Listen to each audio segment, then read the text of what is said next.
சர்வவல்லமுள்ள தேவனே, சர்வவல்லமுள்ள தேவனே, சர்வவல்லமுள்ள தேவனே, சர்வவல்லமுள்ள தேவனே, நித்தியவாசியே, என்றென்றும் ஜீவிக்கிறவரே, மரணம் உம்மை கட்டி வைக்க முடியாது. நித்தியவாசியும் ஜீவனமாகிய நீர் மரணத்தை நிர்மூலமாக்கி அகலமான பாதாளத்தில் போட்டு வெற்றி சிறந்து ஜீவனாகவும் ஜீவ அதிபதியாகவும் உயிர்த்தெழுந்து உம்முடைய பிள்ளைகளுக்கு ஜீவனை கொடுத்து அந்த ஜீவன் நித்திய ஜீவன் பரியந்தம் வந்து நித்திய ஜீவனை கொடுத்து நீர் எங்கே இருக்கிறீரோ அந்த இடத்துல நாங்களும் இருக்கத்தக்கதாக சர்வவல்லமுள்ள தேவனே ஜெயித்து எழுந்தீர். அதற்காக கோடி கோடி கோடி கோடி ஸ்தோத்திரம் சுவாமி, கோடி கோடி ஸ்தோத்திரம். இதை நீர் ஒருவர் தான் செய்ய முடியும் ஆண்டவரே, இதை வேறு ஒருவராலும் செய்ய முடியாது அப்பா பிதாவே. இதை நீர் ஒருவரால் தான் செய்ய முடியும். மரணத்தை அழிக்கிறதுக்கும் சாத்தானின் கிரியை அழிக்கிறதுக்கும் சாத்தானை அழிக்கிறதுக்கும் உங்களால் தான் முடியும். ஆகையினாலே எங்களால் முடியாத அபாத்திரமான மனுக்குலம் அது உம்முடைய பிள்ளைகள். எங்களை மீட்கிறதற்காக நீர் இறங்கி வந்து மனுஷ சாயலை எடுத்து சர்வவல்லமுள்ள தேவனே மரணத்தை அழித்து மரணத்தை ஜெயமாக விழுங்கி நீர். அதற்காக உமக்கு கோடி கோடி ஸ்தோத்திரம். சர்வவல்லமுள்ள தேவனே அவர்களை என்றால் உம்முடைய பிள்ளைகளை, உம்மை நம்பி இருக்கிற பிள்ளைகளை, ஜீவனுள்ள தேவனே பாதாளத்தின் வல்லமைக்கு விலக்கி காப்பேன், மரணத்துக்கு நீங்களாக்கி விடுவிப்பேன் என்று சர்வவல்லமுள்ள தேவனே நீர் எங்களுக்கு வாக்கு பண்ணியிருக்கிறீர். எப்பொழுது வாக்கு பண்ணினீர் என்றால் ஆண்டவரே ஓசியாவின் தீர்க்கதரிசியின் காலத்தில் நீர் வாக்கு பண்ணினீர். அதை நிறைவேற்றினீர் இயேசு கிறிஸ்துக்குள்ளாக சுவாமி. சர்வவல்லமுள்ள தேவனே மரணத்தை ஜெயமாக விழுங்குவார். கண்ணீரெல்லாம் துடைக்கப்படும், கவலையெல்லாம் மாற்றப்படும், மக்களுக்கு சமாதானமும் சந்தோஷமும் கொண்டு வந்து கொடுக்கப்படும். நித்திய வாழ்வு பெற்று கர்த்தரோடு கூட நித்திய ஜீவனிலே பங்கு பெற்று வாழ்வார்கள் என்று ஏசாயா தீர்க்கதரிசியின் மூலமாக சொன்னது அப்பா பிதாவே இயேசு கிறிஸ்துவிலே நிறைவேற்றினீர் ஆண்டவரே. சர்வவல்லமுள்ள தேவனே ஸ்திரீயின் வித்து சர்பத்தையும் சர்பத்தின் தலையையும் நசுக்கி மரணத்தை கொண்டு வந்தவனை நசுக்கி பாதாளத்தில் போட்டு ஜீவனை பெற்றுக்கொள்ளத்தக்கதாக மனுக்குலம் இழந்து போன ஜீவனை பெற்றுக் கொடுக்கத்தக்கதாக வாக்கு பெற்ற தேவன் பூமியின் சிருஷ்டிப்பின் முதலிலிருந்து மனிதன் என்றைக்கு விழுந்து போனானோ அந்த நாளிலிருந்து ஆயத்தமாக இருந்த தேவன், அந்த நாளிலிருந்து ஆயத்தமாக இருந்த தேவன் நீர் இயேசு கிறிஸ்துவிலே நிறைவேற்றி முடித்து அத்தனை பேருக்கும் இந்த பாக்கியத்தை கொடுத்தீர். அதற்காக ஸ்தோத்திரம். உம்மை விசுவாசிக்கிற அத்தனை பேருக்கும் சர்வவல்லமுள்ள தேவனே பாவத்தை மன்னித்து சாபத்தை அழித்து வியாதிகளை நிர்மூலமாக்கி குணப்படுத்தி பரிசுத்தப்படுத்தி ஆசீர்வதித்து மரணத்தை அழித்து நித்திய ஜீவனை கொடுத்து நீர் எங்கே வாசமாக இருக்கிறீரோ அந்த இடத்துல எங்களை நீர் கொண்டு போய் வைத்து எல்லையில்லாத இன்பத்தில் சந்தோஷத்தில் வாழும்படி செய்கிற சர்வவல்லமுள்ள தேவனே அந்த நாளின் பாக்கியத்துக்காக ஸ்தோத்திரம். இந்த நாளின் பாக்கியத்துக்காக ஸ்தோத்திரம். இவைகள் எல்லாவற்றையும் நான் கொடுக்குறேன் உங்களுக்கு, மறந்து போகாதிருங்கள் என்று தான் ஒவ்வொரு முறையும் ஒவ்வொரு வருஷமும் ஈஸ்டர் என்ற உயிர்த்தெழுந்த திருநாளின் பண்டிகையாக கொண்டாடும்படி செய்திருக்கிறீரப்பா. மனமகிழ்ச்சியின் நாள், உன் மரணம் அழிந்த நாள், உனக்கு நித்திய ஜீவனை கொடுத்த நாள், உன் மரணத்தை அழித்தவராகிய இயேசு கிறிஸ்து, உனக்கு நித்திய ஜீவனை கொடுத்தவராகிய இயேசு கிறிஸ்து, உன் கண்ணீரை துடைத்தவராகிய இயேசு கிறிஸ்து, உன் கவலையை மாற்றியவராகிய இயேசு கிறிஸ்து, உன் வேதனையை நீக்கினவராகிய இயேசு கிறிஸ்து, உன்னுடைய இழப்பை நீக்கினவராகிய இயேசு கிறிஸ்து, நீ இழந்ததெல்லாம் உனக்கு திரும்ப கொடுக்கிற நன்மையானவைகளை திரும்ப கொடுக்கிறவராகிய இயேசு கிறிஸ்து, சகலவிதமான சமாதானத்தை இழந்து போனதும் சந்தோஷத்தை இழந்து போனதுமான உயிர்ப்பிக்கப்படுகிற ஆவியை இழந்து போனதுமான நிலையில் இருப்பதை எல்லாவற்றையும் அழித்து திரும்பவுமாக உயிர்ப்பித்து ஜீவனை கொடுத்து நிலை நிறுத்தி, பயப்படாதே என்று சொல்லி, நீ பயப்படுகிற காரியம் உனக்கு நேரிடாதே என்று சொல்லி, நான் உனக்கு துணை நிற்கிறேன், பயப்படாதே, உலகத்தின் முடிவு பரியந்தமும் நான் உன்னோட கூட இருக்கிறேன், உன்னை விட்டு விலகவும் மாட்டேன், கைவிட மாட்டேன் என்று சொன்னேன். சர்வ வல்லமுள்ள உயிர்த்தெழுந்த இயேசு கிறிஸ்து எங்களோட கூட இருக்கிறீர் என்று அப்பா பிதாவை திரும்பவுமாக உம்முடைய பிள்ளைகளுக்கு ஞாபகப்படுத்தவும் அதை உறுதிப்படுத்தவும் சுவாமி இந்த நாளை எங்கள் வாழ்நாளிலே கூட்டி கொடுத்தீர். அதற்காக கோடி கோடி ஸ்தோத்திரம். இந்த உயிர்த்தெழுதலில் நாளிலே ஆண்டவரே, நாங்கள் இந்த நன்மையெல்லாம் நீர் எங்களுக்கு செய்கிறீர் என்பதை திரும்பவுமாக நீர் எங்களுக்கு நினைப்பூட்டி, சர்வ வல்லமுள்ள தேவனே, இந்த நினைப்பூட்டுதலிலே நீங்கள் பலப்படுத்தப்பட்டு, ஸ்திரப்படுத்தப்பட்டு, திடப்படுத்தப்பட்டு, நிலைநிறுத்தப்பட்டு, அசைக்கப்படாதபடிக்கு உங்கள் தேவனாலே காக்கப்படுங்கள். உன் தேவன் உன் பட்சத்தில் இருக்கையிலே நீ பயப்பட வேண்டிய அவசியம் என்ன? பயமுறுத்துகிற காரியங்கள் வரும், சத்ருவாகிய பிசாசானவன் கொண்டு வருவான். அதை பார்த்து நீ பயப்படாதபடிக்கு கர்த்தராகிய தேவன் உனக்கு கொடுத்திருக்கிற அதிகாரத்தின்படி, சர்வ வல்லமுள்ள இயேசு கிறிஸ்து சாத்தானை அழித்தவர், மரணத்தை வென்றவர், சாத்தானுடைய அதிகாரத்தை அழித்து பாதாளத்தில் போட்டு ஜீவனாகவும் வெற்றி சிறந்தவராகவும் எழுந்தவர் உன்னோட இருக்கிறார். அவர் நாமம் உன் வாயில் இருக்கிறது. அவர் நாமத்தை நீ பயன்படுத்தி நீ வெற்றி சிறந்து வாழ்ந்துரு. பயப்படாதே, நான் உன்னோட இருக்கிறேன்னு. உலகத்தார் பேசுகிறது போல இது ஒரு சாதாரண காரியமோ மாயையோ அல்ல. அது தோன்றி தோன்றாமல் போகிற மாயை அல்ல. இது என்றென்றும் நிலைத்திருக்கிற நாமம் இயேசு கிறிஸ்துவின் நாமம். என்றென்றும் சாத்தானுடைய கிரியை அழித்த நாமம் இயேசு கிறிஸ்துவின் நாமம். என்றென்றும் சாத்தான் பேரில் அவன் கொண்டு வந்திருந்த எல்லா கிரியையின் பேரிலும், துன்மார்க்கமான துக்கமான கிரியை சகலவற்றின் பேரிலும் அழித்து ஜெயமெடுத்த இயேசுவின் நாமம். அதே கிரியையை உங்களிடத்தில் சத்ரு கொண்டு வரும்போது நீங்கள் அந்த இயேசு கிறிஸ்துவின் நாமத்தினாலே சத்ருவை மிதித்து மேற்கொண்டு ஜெயித்து வாழ்ந்திருங்கள். ஒன்றும் உங்களை சேதப்படுத்த மாட்டாது என்று ஜெயித்த இயேசு கிறிஸ்து, சாத்தானை ஜெயித்த இயேசு கிறிஸ்து, சாத்தானின் தலையை மிதித்த இயேசு கிறிஸ்து, ஒன்றும் உங்களை சேதப்படுத்த மாட்டாது. நான் உங்களோடு கூட இருக்கிறேன். நான் உங்களுக்கு என் நாமமாகிய அதிகாரத்தை கொடுத்திருக்கிறேன். சாத்தானையும் சர்ப்பங்களையும் தேள்களையும் நீங்கள் மிதிக்கவும், சத்ருவினுடைய சகல வல்லமையை மேற்கொள்ளவும், ஏனென்றால் நான் மேற்கொண்டேன். ஆகையினாலே மேற்கொள்ளவும் உங்களுக்கு அதிகாரம் கொடுக்கிறேன். ஒன்றும் உங்களை சேதப்படுத்தாது, திடன் கொள்ளுங்கள் என்று சொன்ன சர்வ வல்லமுள்ள இயேசு கிறிஸ்துவின் நாமத்தினாலே நாங்கள் பிழைத்து வாழ்ந்து கர்த்தருடைய நாமத்தை மகிமைப்படுத்தி, நாங்களும் எங்கள் குடும்பமும் எங்கள் சபையும் எங்கள் சமுதாயமும் கர்த்தருடைய வருகை பரியந்தமும் இதை உறுதியாய் பற்றி கொண்டு நாங்கள் விசுவாசத்தில் நிலைத்து வாழ கிருபை செய்தரலாம். ஒவ்வொரு நாளும் உம்முடைய வார்த்தையில் மேலோங்கி வளரவும், ஜீவனுள்ள தேவனை நாங்கள் அன்ன ஆகாரத்தை புசித்து பானத்தை குடித்து வளருவது போல தேவனுடைய இந்த சத்திய வார்த்தைகளையும் தேவன் எங்களுக்காக செய்து முடித்த இந்த நற்பணியையும் நாங்கள் உறுதியாய் அனுதினமும் அதை புசித்து புசித்து வாசிக்கிறதுனால புசித்து ஆண்டவரே அதை புசித்து அதை உறுதியாக இருதயத்திலே பற்றி கொண்டு அது விசுவாசத்திலே நாங்கள் உறுதியாயதை பற்றி கொள்ளும்போது அது எங்களுக்கு பானமாக வந்து எங்களை உயிர்ப்பித்து எங்கள் ஆவியையும் ஆத்மாவையும் சரீரத்தையும் சிந்தையையும் ஜீவனையும் உயிர்ப்பித்து வாழ வைப்பீராக. நீர் வரும் பரியந்தம், நீர் பூமியில் ராஜரீகம் செய்யும் பரியந்தமும் காத்துக்கொள்வீராக. நீர் இட்ட பணி, நீர் ஒவ்வொருவருக்கும் ஒரு பணியை வைத்திருக்கிறீர் சுவாமி. அதை செய்ய அசதியாய் இராதபடிக்கு மிகவும் ஜாக்கிரதையாக இருக்க கிருபை செய்தரலும் சுவாமி. அசதியாய் இருக்கிறவனுக்கு, பொறுப்பில்லாதவனுக்கு, செய்ய ஆண்டவரே மனமில்லாத இருக்கிறவனுக்கு, செய்கிறதற்கு அசட்டையாக இருக்கிறவனிடத்தில் நீர் ஒன்றையும் ஒரு பொறுப்பையும் கொடுப்பதில்லை சுவாமி. சர்வ வல்லமுள்ள தேவனே, நீர் எங்கள் ஒவ்வொருவரையும் சிருஷ்டித்திருக்கிறது ஒரு நோக்கத்தோடு. இந்த நோக்கத்துக்காக, இந்த நோக்கத்தை நீ செய்வாய் என்று உன் பேரிலே நான் நம்பிக்கை வைத்து நீ என் மகனாக மகளாக உன்னை சிருஷ்டித்திருக்கிறேன். ஆகையினாலே என்னுடைய சித்தம் என்னது என்று என்னிடத்தில் கேட்டு அறிந்து, மனுஷரிடத்தில் போய் கேட்காத, அவர்களுக்கு ஒன்றும் தெரியாது, அவர்களுடைய காரியமே அவர்களுக்கு தெரியாமல் இருக்கும்போது மனுஷரிடத்தில் கேட்டு ஏமாந்து போகாதே. என்னிடத்துல வா என்று சொன்ன சர்வ வல்லமுள்ள தேவனிடத்தில் வந்திருக்கிறோம். உம்மிடத்திலே நாங்கள் கேட்குறோம், எங்கள் ஒவ்வொருவருக்கும் நீர் வைத்திருக்கிற திருவுள்ள சித்தம் என்ன, நாங்கள் என்ன செய்ய வேண்டும் என்று நீர் விரும்புகிறீர் என்பதை எங்களுக்கு கற்பியும் என்று கேட்கிறதற்காக வந்திருக்கிறோம்.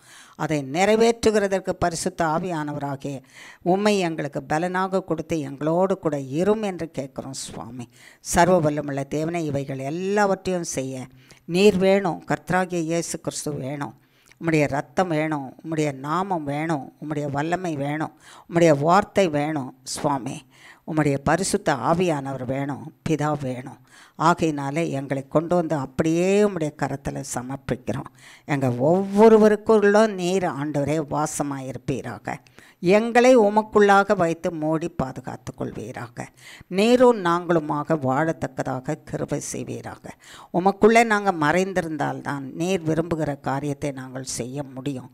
நாங்கள் உம்மை விட்டு வெளியே வந்து விட்டோமானால் சத்ருவாகிய பிசாசானவன் எங்களை கொள்ளை கொண்டு போயிடுவான். ஆகையினாலே நாங்கள் உமக்குள்ளே மறைந்திருந்து நீர் விரும்புகிற காரியத்தை செய்து அது உமக்கு பிரியமானதும் எங்களுக்கு பிரியமானதும் நாங்கள் வாழ வேண்டியது எல்லா சுகம் பலன் ஜீவனை கொடுத்து ஜீவனுக்கும் பிழைப்புக்குமான ஐஸ்வர்யத்தை கொடுத்து காக்க வல்லமை உள்ளவராக இருக்கிறீர். ஆகையினாலே அதை நம்பி விசுவாசித்து உம்முடைய கரத்தில் எங்களை கொடுக்குறோம். பொறுப்படுத்திக்கொள்ளும் சுவாமி. இது முதல் நீர் திரும்ப வந்த ராஜ்யத்தை அமைக்கும் பரியந்தமோ காத்து கொள்ளும் என்று உம்முடைய கரத்தில் எங்கள் அத்தனை பேரையும் ஒப்புவிக்கிறேன். பொறுப்படுத்திக்கொள்ளும் சுவாமி. கர்த்தராகிய நீர் உம்முடைய வார்த்தைகளினாலே எங்களை தேற்றி இப்பொழுது போஷித்து ஆண்டவரே, அந்த போஷாக்கு அப்பா பிதாவே, கடந்த நாளிலே நீர் சொன்னீரப்பா, உம்முடைய வார்த்தை நீராகவே இருக்கிறீர். உம்முடைய சரீரத்தை நாங்கள் புசிக்கும்போது மறியாமல் பாவங்கள் மன்னிக்கப்பட்டு ஜீவனோடவும் நித்திய ஜீவனோட இருப்போம்னு சொன்னீர். உம்முடைய இரத்தமாகிய பானத்தை நாங்கள் பருகும்போது எங்கள் பாவங்கள் மன்னிக்கப்பட்டு சாபங்கள் நிர்மூலமாக்கி வியாதிகள் அழிந்து மரணம் நிர்மூலமாக்கப்பட்டு ஜீவனை பெற்று நித்திய ஜீவனையோட சர்வ வல்லமுள்ள தேவனோடும் பிதாவோடும் குமாரனோடும் பரிசுத்த ஆவியானவரோடும் வாழ்வோம் என்ற வாக்கு கொடுத்திருக்கிறீர் ஆண்டவரே. ஆகையினாலே எங்களுக்கு நாங்கள் பிழைக்கத்தக்கதாக எங்களுக்கு அந்த போஷாக்கு வேணும் சுவாமி. அந்த ஆகாரம் வேணும், அந்த மன்னா வேணும், அந்த பானமாகிய இயேசு கிறிஸ்துவின் ரத்தம் வேணும். அதை புசிக்கவும் குடிக்கவும் நாங்கள் வந்திருக்கிறோம். பரிசுத்த ஆவியானவரே, நீர் பிதாவினிடத்திலிருந்து குமாரனிடத்திலிருந்து அதை பெற்று எங்களுக்கு கொடுப்பீராக. உமது மூலமாக நாங்கள் அந்த போஷாக்காகிய மன்னாவையும் அது நித்திய ஜீவ மன்னா, அந்த மன்னாவையும் நித்திய ஜீவத்தை கொடுக்கிற பானமாகிய இயேசு கிறிஸ்துவின் இரத்தமாகிய வார்த்தையை எங்களுக்கு கொடுத்து பானத்தை கொடுத்து திருப்திப்படுத்தி எங்கள் ஆவியாத்மா சரீரம் பலப்படுத்தப்பட்டு ஸ்திரப்படுத்தப்பட்டு சீர்படுத்தப்பட்டு ஸ்திரப்படுத்தப்பட்டு நிலைநிறுத்தப்பட்டு நீர் கரம் பிடித்து நீர் வரும் பரியந்தமோ உம்முடைய பணியை செய்ய திடகாத்திரமுள்ள சரீரத்தை கொடுத்து வழி நடத்துவீராக. பொறுப்படுத்திக் கொள்ளும் பரிசுத்த ஆவியானவரே வாரும். நீரும் நானுமாக சர்வவல்லமுள்ள தேவனை, பரிசுத்த ஆவியானவரே, நீரும் நானுமாக, நீரும் நானும் நாங்கள் அத்தனை பேரும் நாம் அனைவருமாக பிதாவாகிய தேவனையும் குமாரனாகிய கிறிஸ்துவையும் பரிசுத்த ஆவியானவராகிய உம்மையும் மகிமைப்படுத்துவோமாக. இயேசு கிறிஸ்துவின் மூலம் ஜெபிக்கிறோம் பிதாவே. ஆமேன், ஆமேன், ஆமேன். கர்த்தருடைய அன்பான தேவனுடைய பிள்ளைகளே, தேவனுடைய பிள்ளைகளாக இருக்கிறதுனால தான் தேவனுடைய போஷாக்கு ஆகாரத்தை நமக்கு கொடுக்குறார். அவருடைய பிள்ளைகளுக்கு அவர் கொடுக்குற ஆகாரம்.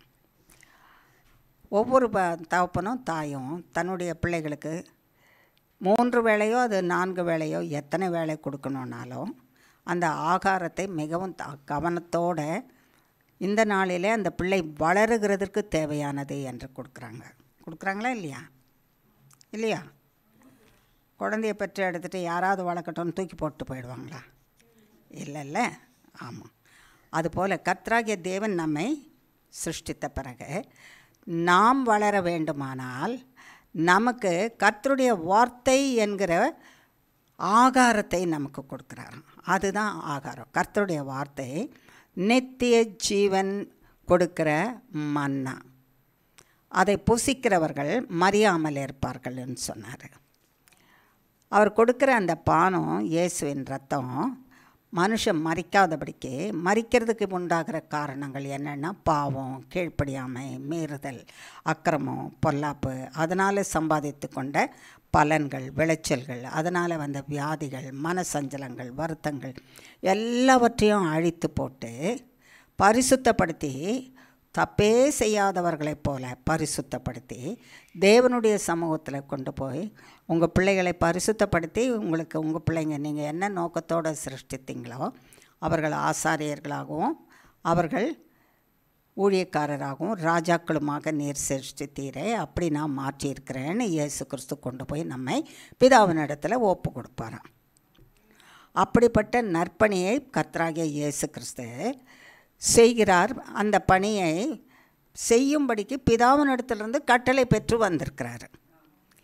அவர் பிதாவாகிய தேவன் நம்மில் அன்பு கூர்ந்ததுனால அந்த கட்டளையை கொடுத்து, நீ போய் நம்முடைய பிள்ளைகளுக்கு இந்த நன்மையை செய்து, நம்ம என்ன நோக்கத்தோடு அவர்களை சிருஷ்டித்தோமோ அவர்களை அந்த நோக்கம் நிறைவேறும்படி செய்து, அந்த நோக்கத்தில் அவர்கள் வாழும்படிக்கு செய்து, அவர்களை நம்மிடத்தில் வாழும்படிக்கு செய்யத்தக்கதாக அந்த நல்ல நோக்கத்தை நிறைவேற்றி அவர்களுக்கு நித்திய ஜீவனை கொடுத்து நம்முடைய சமூகத்தில் வாழத்தக்கதாக அழைத்து கொண்டு வா என்று சொல்கிற மகா பெரிய பணியை கொடுத்தாராம். அந்த பணியில் தான் முதல் பணியாக கர்த்தராகிய இயேசு கிறிஸ்து 2 நாளுக்கு முன்னால் மரிக்க வேண்டியதாக இருந்தது. நேற்று முந்த நாள் தான் மரித்தாரான்னு சொன்னால் ஆயிடுச்சு. எத்தனை வருஷம் ஆயிடுச்சு அவர் மரித்து உயிரோடு எழுந்து? 2 வருஷமா? 2000 வருஷங்கள் கடந்து போச்சு. 2000 வருஷமாக, 2000க்கு கொஞ்சம் வருஷம் குறைவா, 2000 வருஷத்துக்கு மேலேயா கணக்கு தெரியாது நமக்கு. ஆனால் அத்தனை வருஷங்கள் ஆயிற்று அவர் மரித்து உயிர் தெழுந்து. ஆனால் ஒவ்வொரு வருஷமும் நாம் என்ன செய்கிறோம்? அந்த அவர் சிலுவையிலே மரித்த நாளை நம்ம நினைவு கூர்றோம். ஏன் நினைவு கூர்றோம்? பாவத்திலிருந்து முழுதுமாக விடுபடவே இல்லை. பரிசுத்தமாக இருக்கிறோமா? பரிசுத்தமாக நாம் அவர் எதிர்பார்க்குற பரிசுத்தத்தில் நாம் இல்லவே இல்லை. ஆகையினால ஒவ்வொரு முறையும் ஒவ்வொரு வருஷமும் திரும்பவுமாக அவர் என்ன செய்கிறாரு? நமக்காக மரித்து மரித்து உயிரோட எழும்புகிறவராக இருக்கிறார். கடந்த நாளிலே கர்த்தரிடத்தில் கேட்டுட்டு இருந்தேன், ஆண்டவரே, உயிர்த்தெழுதலின் செய்தியை எவ்வளோ நாங்கள் கேட்டிருக்கோம். நமக்கு நல்லாவே தெரியும் அவர் இங்கே இல்லை. எங்கே இல்லை? இங்கே இல்லைன்னா இங்கே இந்த வாசஸ்தலத்துலையா? கல்லறையில் இல்லை. கல்லறையில் செத்த பிணமாக கொண்டு போய் அடக்கம் பண்ணின அந்த இடத்துல அவர் இல்லை. செத்தவராக அவர் இல்லை, செத்து போனவராக அங்கே இல்லை. எல்லோரும் மரித்தவர்கள் அந்த இடத்துல எந்தெந்த இடத்துல அடக்கம் பண்ணியிருக்கிறாங்களோ அந்தந்த இடத்துல அவர் இருக்கிறாங்க. ஆனால் கர்த்தராகிய இயேசு கிறிஸ்துவோ இல்லை. ஏன் இல்லைன்னு யார்கிட்ட சொல்கிறாங்க?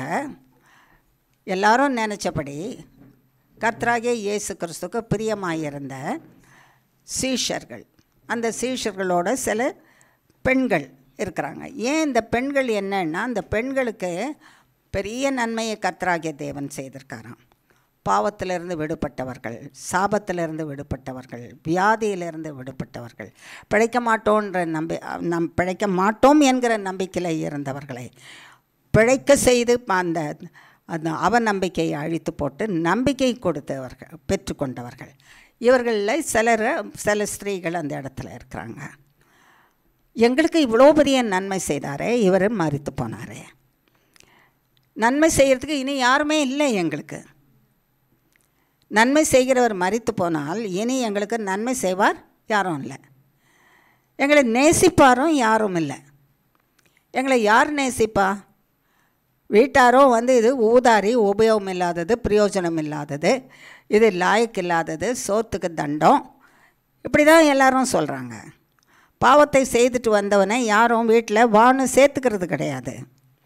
பாவத்தில் பிழைக்கிற வழி இல்லைன்னு சொல்லும்போது ஸ்திரீகள் பாவ வழியில் போய் சம்பாதிக்கிறது ஏற்றுக்கொள்வார் ஒருத்தரும் இல்லை. எங்களுக்கு போஷாக்கு கொடுக்கறதுக்கு ஒருத்தருமே இல்லை. தவிக்கப்பட்டு போனவங்களாக ஆகிடுவோம். அப்படி இருந்த எங்களை அழைத்து கர்த்தராகிய தேவன் அந்த பாவத் தொழிலை செய்யாத, பாவத் தொழிலை செய்து நீ சம்பாதித்து சாப்பிட வேணும்னு அவசரம் இல்லை. பாவத் தொழிலை செய்யாதபடிக்கு நீ மன்னிக்கப்பட்டு பரிசுத்த வாழ்வு நீ வாழும்போதே நீ வாழ்கிற வழியை உனக்கு கர்த்தர் கொடுக்கிறவர். நீ பிழைக்கிறதுக்கு பிழைப்பூட்டுகிறவர், அதற்கு வழியை உண்டு பண்ணுகிறவர். நீ எப்படி சம்பாதிக்கலாம், நீ எப்படி ஜீவிக்கலாம் என்பதை கற்றுக் கொடுக்கிறவர், உன்னை கைவிடாமல் காத்துக்கொள்கிற தேவன்.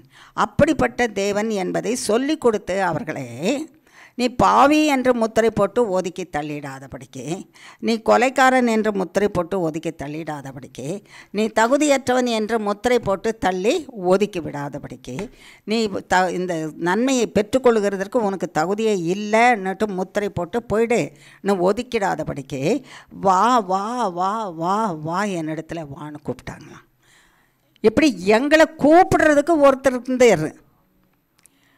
வா, உன்னை ஒதுக்கின எல்லாரும் ஒதுக்கின இடத்துல இருந்து வா, உன்னை நான் சேர்த்து பிடிக்கிற, எனக்கு என்னிடத்துல உனக்கு அடைக்கலம் இருக்குது.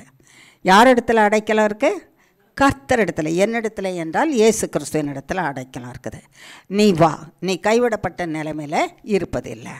மனுஷரிடத்துல நீ என்னை ஆண்டவரே சேர்த்துக்கொள்ளும், என்னை நடத்தும், என்னை பாதுகாத்துக்கொள்ள செய்யுங்க அவங்களால நான் பிழைப்பேன்னு நீ நம்பி இருந்தியானா, மனுஷனே அவனையே நீ யாரை நம்பி இருக்கிறியோ அவனை காப்பாற்றிக்கொள்ள முடியாது.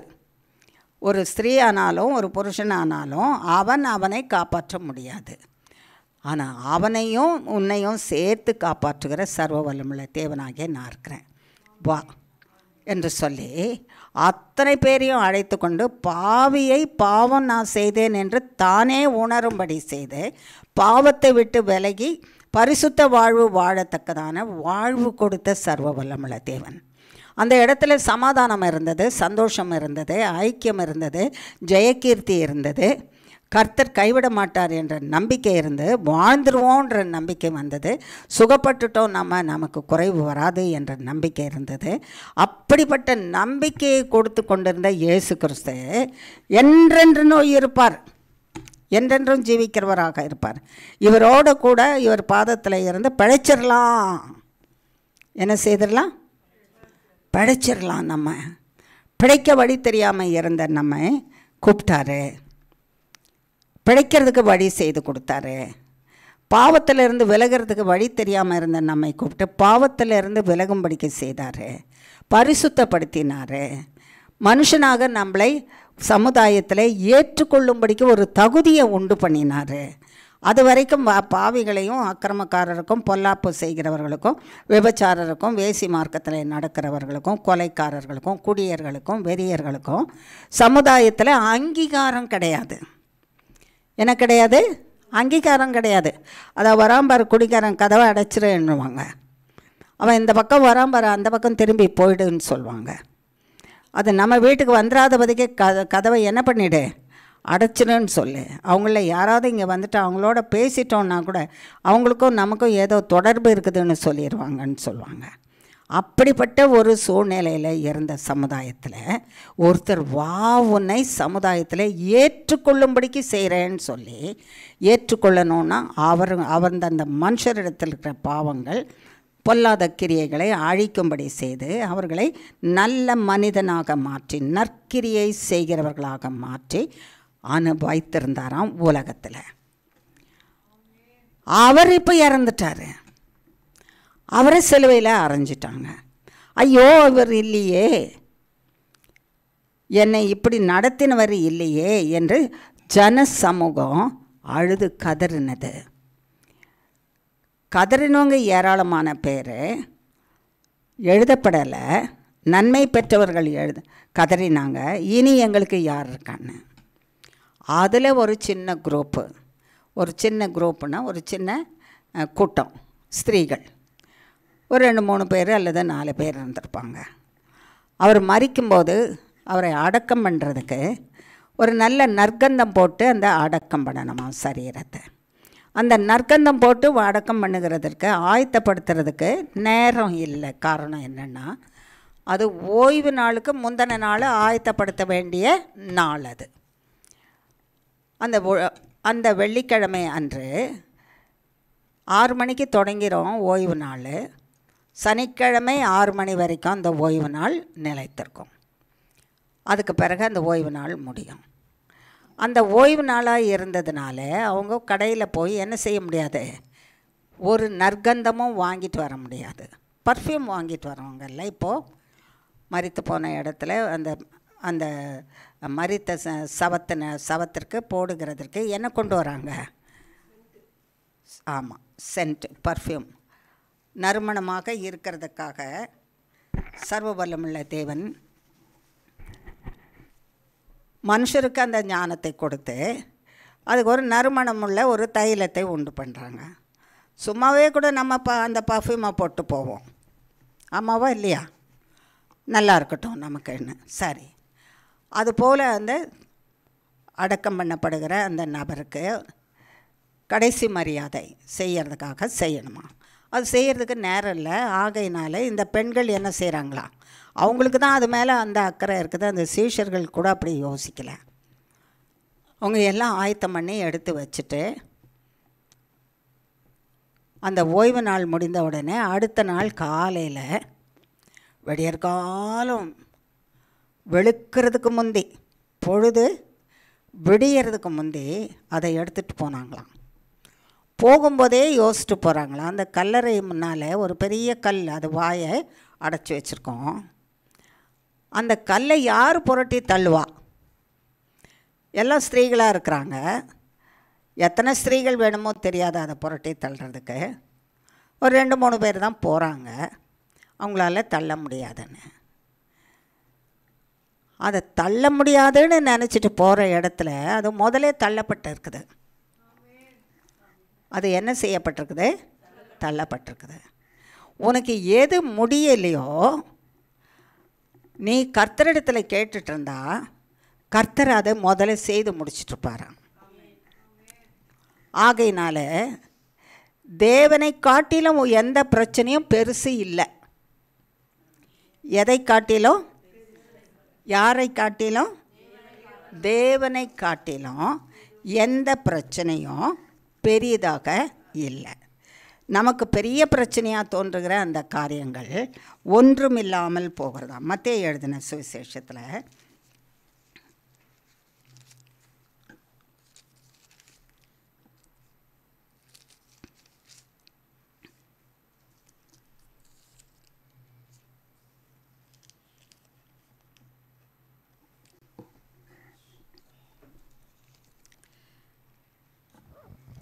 இருபத்தி 7ஆம் அதிகாரம்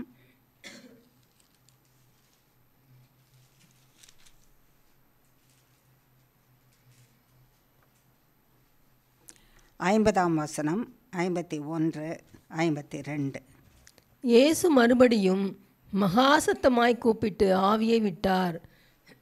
அப்பொழுது தேவாலயத்தின் திரைச்சீலை மேல் தொடங்கி கீழ் வரைக்கும் 2ஆக கிழிந்தது. பூமியும் அதிர்ந்தது, கன்மலைகளும் பிளந்தது, கல்லறைகளும் திறந்தது. நித்திரை அடைந்திருந்த அநேக பரிசுத்தவான்களுடைய சரீரங்களும் எழுந்திருந்தது. 53, 54. அவர் உயிர்த்தெழுந்த பின்பு இவர்கள் கல்லறைகளை விட்டு புறப்பட்டு பரிசுத்த நகரத்தில் பிரவேசித்து அநேகருக்கு காணப்பட்டார்கள். 100க்கு அதிபதியும் அவனோடே கூட இயேசுவை காவல் காத்திருந்தவர்களும் பூமி அதிர்ச்சியையும் சம்பவித்த காரியங்களையும் கண்டு மிகவும் பயந்து மெய்யாகவே இவர் தேவனுடைய குமாரன் என்றார்கள். ஆமாம், யார் சொல்கிறா மெய்யாகவே இவர் தேவனுடைய குமாரன் என்று? 100க்கு அதிபதி, போர் சேவகர்கள், போர் சேவகர்களுக்கு அதிபதி, கொன்றவர்கள், நீ தேவனுடைய குமாரனாக இருந்தால் இறங்கி வா, இறங்கி வா என்று பரியாசம் பண்ணின மக்களோடு சேர்ந்து பரியாசம் பண்ணினவர்கள், அவர்களோடு சேர்ந்து என்று சொல்வதற்கு இல்லாமலும் இயேசுவை வாரினாலே அடிக்கிறதற்கு கட்டளை பெற்று கொண்டு போன அந்த 100க்கு அதிபதியின் தலைமையில் இருந்த அந்த அத்தனை சேவகர்களும், அவருக்கு முள்முடியை பின்னி அதில் தலையில் கிரீடமாக வச்சவன் அவன்தான் வச்சுட்டு அவருடைய பாதத்தில் ஒரு கோலை செங்கோலாக கையில் கொடுத்துட்டு யூதருக்கு ராஜாவே வாழ்கன்னு முழங்கால் போட்டு வணங்கினானா. சரியானபடி கர்த்தரை வணங்கியிருக்கான் ராஜாவேன்னு. அது பரிகாசத்துக்கு அவன் செய்த காரியம். ஆனால் அவர் உண்மையிலே அவர் யோத ராஜசிங்கம், ராஜாதி ராஜா. பரிகாசம் பண்ணினவன். பரிகாசம் பண்ணி அடித்து கிழிச்சு எடுத்து சரீரத்தை ரத்தம் வடியும்படிக்க செய்து அந்த அங்கியை அவருக்கு போட்ட போது அந்த அங்கி ரத்தத்தினால துவைக்கப்பட்டது போல் ஆயிடுச்சான். அவ்வளோ ரத்தம் வந்துருச்சு. அப்படிப்பட்ட இயேசு கிறிஸ்து ஜீவனை விடும்போது ரத்தமெல்லாம் போனதுனால அவர் ஜீவனை விடலை. அவர் பணி முடிஞ்சிருச்சு. மனுஷன் செய்த பாவத்துக்காக மனுஷன் இப்படியாக அடிபட்டு கிழிக்கப்பட்டு ரத்தம் சிந்தி அவனை தூக்கி எடுத்து நரகத்தில் எரி நரகத்தில் போட்டு என்றென்றைக்கும் அதில் வெந்து கொண்டிருங்கள்னு செய்ய வேண்டிய காரியத்தை அவர் எடுத்துக்கிட்டாராம். அவர் எடுத்துக்கிட்டு எல்லா மனுக்குலத்தினுடைய வேதனை, பாவம், சாபம் எல்லாவற்றையும் அவர் மேலே எடுத்துக்கொண்டு என் பிள்ளைங்களதெல்லாம் நான் வாங்கிக்கிறேன், என் பிள்ளைங்களதெல்லாம் நான் வாங்கிக்கிறேன், என் பிள்ளைங்களதெல்லாம் நான் வாங்கிக்கிறேன். அதை வாங்கி எடுத்து அந்த மரணத்தை கொண்டு போய் பாதாளத்தில் போட்டு ஜீவனாக எழுந்து வந்து ஜீவனை கொடுத்து பாவம் மன்னிக்கப்பட்ட ஆயிற்று என் பிள்ளைங்களுக்கு என் ரத்தத்தினால. ஆகையினாலே ஜீவனை பெற்று அவர்கள் நித்திய ஜீவனை பெற்று கர்த்தரோட கூட வாழட்டும், எரி நரகத்துக்கு போகக்கூடாது என்று செய்த பணி. ஆகையினால அந்த பணி முடிஞ்சு போச்சு. அவர் சிலுவையில் செய்யும்போது எல்லாவற்றுக்கும் ஒப்பு கொடுத்தாரு. ஒப்பு கொடுத்து இந்த வேலை முடிஞ்சிருச்சுன்னு முடிந்தது என்ற ஒரு வார்த்தையை சொல்கிறாரு சிலுவையிலேருந்து. ஆமாவா இல்லையா? ஆமாம். நான் வந்த வேலை என்ன ஆயிடுச்சு? முடிஞ்சிருச்சு. பாவத்தை அழிச்சிட்டேன். சாத்தானுடைய தலையும் சர்பத்தின் தலையும் மிதித்து போட்டுட்டேன். மரணத்தை இப்போ அழிக்க போகிறேன். அதுக்குள்ளே போகிறேன். அழிச்சிட்டு ஜீவனை கொண்டு வர போகிறேன். ஜீவனாகிய நான் வரப்போகிறேன். வந்து அவர்களுக்கு கொடுக்க போகிறேன்னு சொல்லும்போது முடிந்ததுன்னு சொல்லிட்டாராம். வேலை முடிஞ்சதுன்னு சொன்னதும் தேவனை பார்த்து பிதாவின் இடத்துல, பிதாவே என் ஆவியை உம்முடைய கையில் கொடுக்குறேன்னு சொன்னாராம். என் ஆவியை உம்முடைய கையில் கொடுக்குறேன். அவர் ஆவியை பிதாவினுடைய கையில் கொடுத்தாதான் அவர் மறிக்க முடியும். சரீரமாக, வெறும் சரீரமாக அவர் மாற முடியும். ஆமாவா இல்லையா?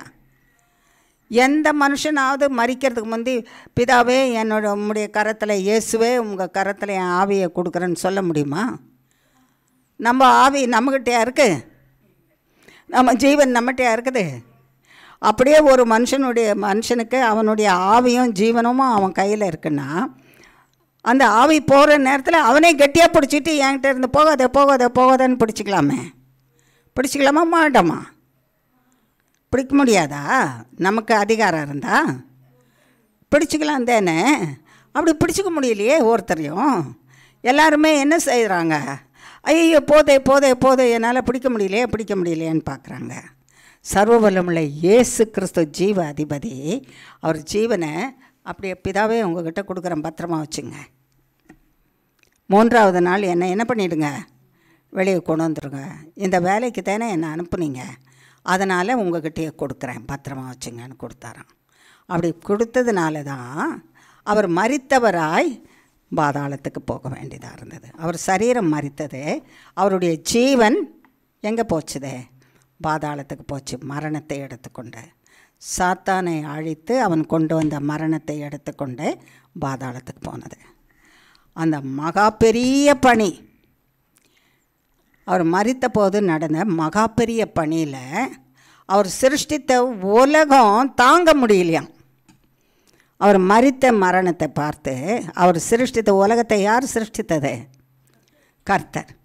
அது தாங்க முடியல. நம்மெல்லாம் கூட நமக்கு பிரியமானவங்க யாரோ மரித்து போனால் என்ன செய்கிறோம்? பக்கத்தில் இருந்து சிரிக்கவா செய்வோம்? வெரி குட்ன்னு இல்லை, துக்கத்தோடு இல்லை, அழுவோம், ஐயோ இப்படி ஆயிடுச்சே அப்படின்னு. அங்கே மனுஷன் அழுதானோ இல்லையோ, அவர் சிருஷ்டித்த உலகம் அழுதது. அவர் சிருஷ்டித்த உலகம் அழுதது. என்ன செய்தது? சூரியன் மூடிருச்சு, கண்ணை மூடிச்சு. அது அழுதான் கண்ணீர். சூரியனில் வெளிச்சமே வரல, இருளாகி போச்சு. பூமி இருளாக போயிடுச்சு. நல்ல வெளிச்சமாக இருக்கிற பகல் நேரத்தில் திடீர்னு காரிருள் மூடிருச்சுன்னா எப்படி இருக்கும்? இருட்டாக இருக்குது. அழுதாது. இருட்டாக போனால் நமக்கு நிலவு தெரியணும் இல்லை, சந்திரன் தெரியணுமா, நட்சத்திரம் தெரியணுமா வேண்டாமா? அந்த சந்திரனும் நட்சத்திரனும் கூட தெரியலையா, எல்லாரும் அழுகிறாங்களாம். அதனால் அவங்கவுங்க வெளிச்சம் என்ன ஆயிடுச்சு, மூடிருச்சு. என்ன செய்கிறாங்க, அவர் செய்த சிருஷ்டிப்பு என்ன செய்தது, அழுதது. அவர் சிருஷ்டித்த சிருஷ்டிப்பு எல்லாம் என்ன செய்தது, அழுதது. ஆகையினால பூமி இருண்டு போயிற்று. அடுத்தது பூமியானது என்ன செய்ததாம், மகா பயங்கரமாக அதிர்ந்தது. பூமி அதிர்ச்சி. பூமி அதிர்ச்சியில் பெரிய பெரிய மலைகள் என்ன படித்தோமா, எதெல்லாம் அதிர்ந்தது? 51. பூமியும் அதிர்ந்தது. அடுத்தது கண்மலைகள். மலைகளாக இருக்கிறதெல்லாம் ரெண்டு ரெண்டாக பிரிஞ்சுதான். இதில் என்ன நீங்கள் கவனிக்கணுன்னா, அந்த மலைகளிலே தான் குகைகளை வெட்டி மரித்து போன பிரேதங்களை, அந்த கல் அறை, அதுக்கு தான் பேர் கல் அறை. அந்த கல்களிலே குடைந்து குகைகளைப் போல இருக்கிற இடத்துல மரித்த சரீரங்களை அதில் வைத்து அதனுடைய வாயை ஒரு கல்லை வைத்து முடிச்சுட்டு வந்துடுவாங்களாம். இந்த பூமியை தோண்டி நம்ம புதைக்கிற மாதிரி இல்லை, மலைகளிலே கல்களை குடைந்து அந்த கல்களில் குடைஞ்சி வச்சுருப்பாங்களாம். அதனால் அதுக்கு பேர் கல்லறைகள். அப்போ கல்லறைகள், கண்மலைகள் பிளந்த உடனே கல்லறைகள் எல்லாம் திறந்து போச்சு, உடஞ்சி போச்சு. இவர் மகா சத்தமாய் கர்த்தரிடத்தில் தன் ஆவியை ஒப்பு கொடுத்து அவர் மரித்தார் என்ற உடனே மரணம் அழிஞ்சு போச்சு. என்ன அழிஞ்சிருச்சு? மரித்து போன பரிசுத்தவான்கள் உயிரோடு எழுந்துட்டாங்க.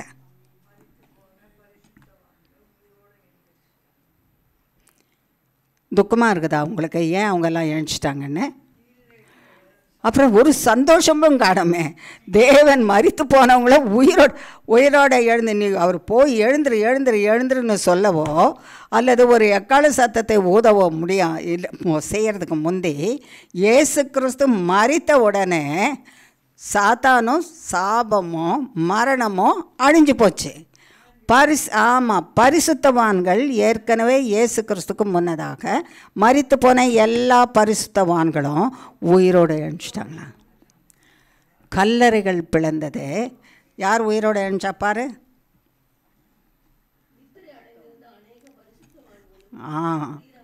சத்தமாக சொல்லி, நித்திரை அடைந்த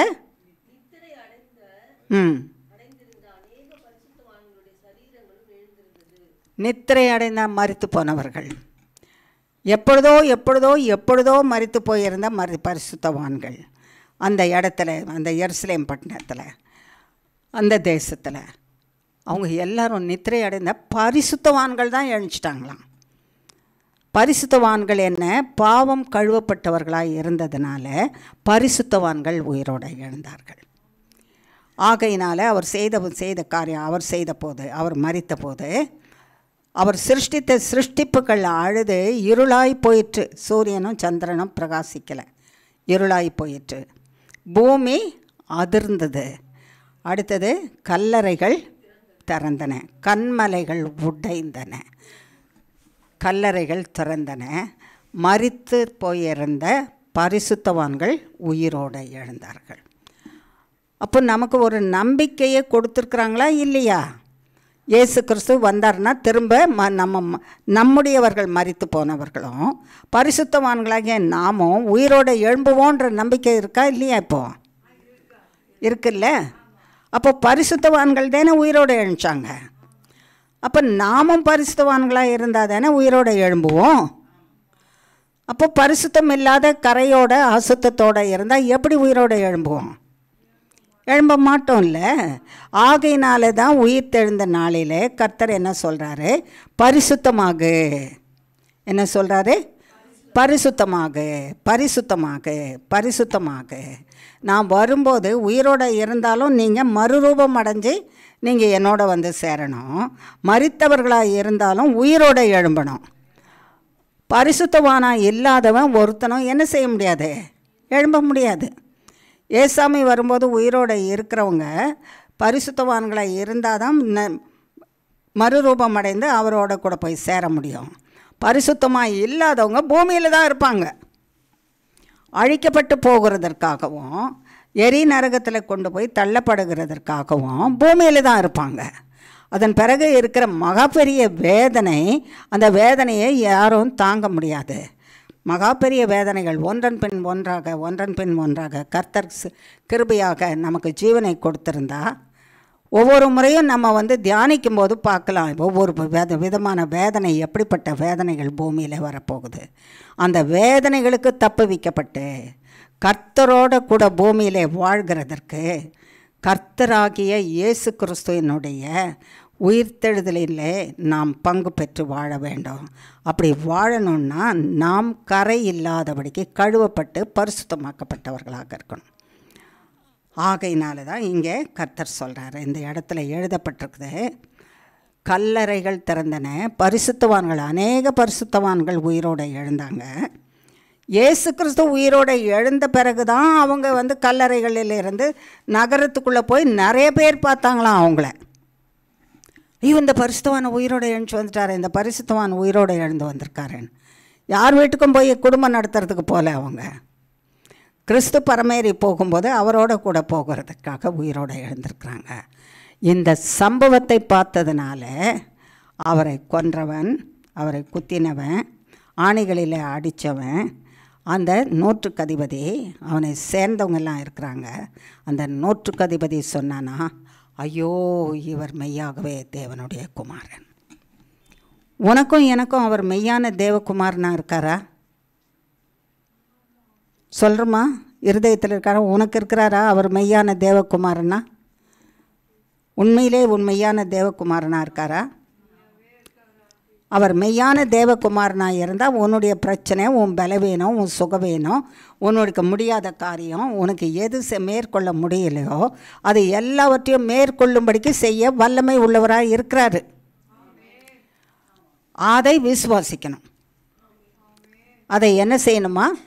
விசுவாசிக்கணும். அப்போ நேற்றைய தினத்தில் கர்த்தராகிய தேவன் ஒரு கேள்வியை கேட்டார் என்கிட்ட.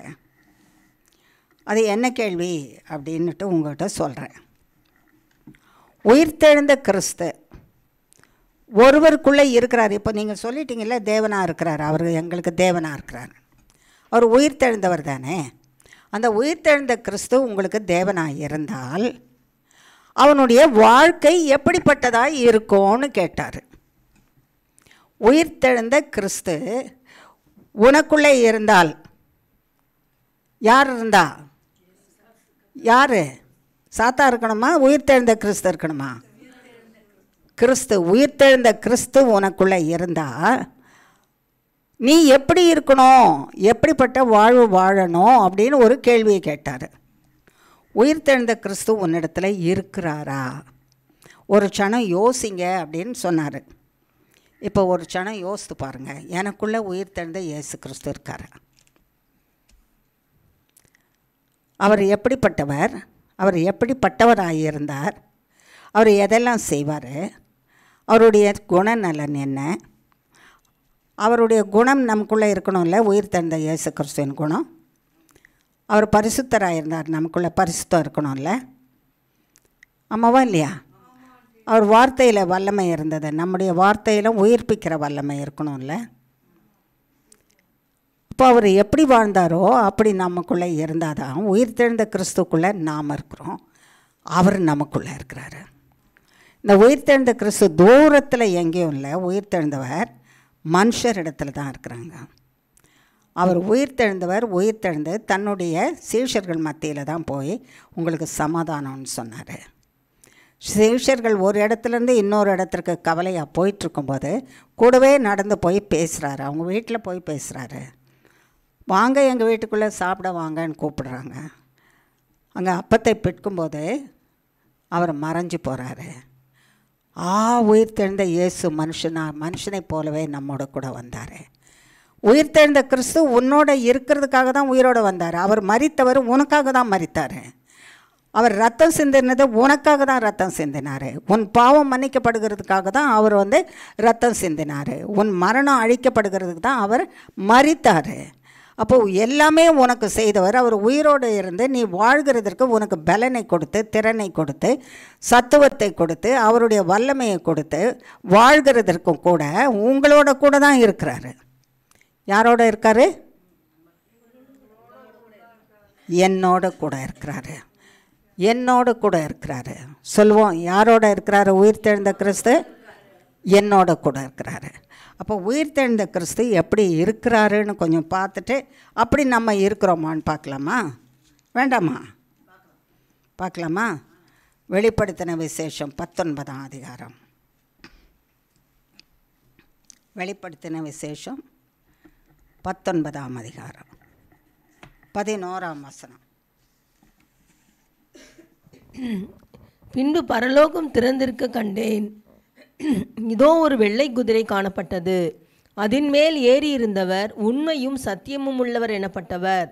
அவர் நீதியாய் நியாயம் தீர்த்து யுத்தம் பண்ணுகிறார். சரி, உயிர்த்தெழுந்த கிறிஸ்து எப்படி இருக்கிறாருன்னு பார்த்தோம். பரலோகத்தில் நம்மோட இருக்கிறவர் பரலோகத்தில் எப்படி வாசமாக இருக்கிறார்? அவர் பரலோகத்தில் இருக்கிறவரை பார்க்கும்போது அவருடைய வாகனம் வெள்ளை குதிரையாக இருக்குது. அது எதுக்காகன்றது நம்ம பிறகு பார்க்கலாம்.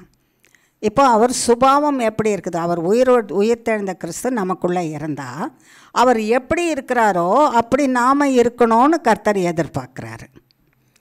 அப்போ தான் நம்ம அவர் இருக்கிற இடத்துக்கு போய் சேர முடியும். அவரை போல் இல்லைன்னா நாம் பரலோகத்துக்கு அவர் இருக்கிற இடத்துக்கு போய் சேர முடியாது. ஆகையினால இங்கே என்ன சொல்லப்பட்டிருக்குது? ஒரு வெள்ளை குதிரையை பார்த்தேன், அதன் மேலே ஏறி இருந்தார். அவர் ஏறி இருந்தவர் உண்மையும் சத்தியமும் உள்ளவர். எப்படிப்பட்டவர் அவர்? ஆக இருந்தாராம். உயிர்த்தெழுந்த இயேசு கிறிஸ்து உண்மையும் சத்தியமும் உள்ளவர் என்று சொல்லப்பட்டார் அவர். அப்போ உயிர்த்தெழுந்த கிறிஸ்து 2 குணம் உள்ளவராக இருக்கிறாரு. என்ன குணம்? உண்மையும். எனக்குள்ளே இருக்கா? உயிர்த்தெழுந்த இந்த இயேசு கிறிஸ்து எனக்குள்ளே இருந்தால் எனக்குள்ள உண்மையும் சத்தியமும். உண்மைன்னா சத்தியம், சத்தியம்னா உண்மை. என் வாழ்வில் உண்மையும் சத்தியமாக இருக்குதா? இயேசு கிறிஸ்து இருந்தால் என் வாழ்வில் உண்மையும் சத்தியமாக இருக்குது. நான் உள்ள ஒரு வாழ்க்கை, வெளியே ஒரு வாழ்க்கை வாழ முடியாது. அப்போ என்னில் அவர் இருக்க மாட்டார். உண்மையும் சத்தியம் உள்ளவர் இருக்க மாட்டார். பொய்யனும் பொய்க்கு பிதாவாகிய சாத்தான் தான் இருப்பான். நமக்கு பெரிய வெள்ளிக்கிழமை அன்னைக்கு இதுதான் கர்த்தர் ஆரம்பித்த ஆரம்பமே. அவன் பொய்யன், அவன் பொய் என்ற ஒரு பட்டயம் அவங்ககிட்ட இருக்குது. யார்கிட்ட இருக்குது? யார்கிட்ட இருக்கு? சாத்தான்கிட்ட இருக்குது.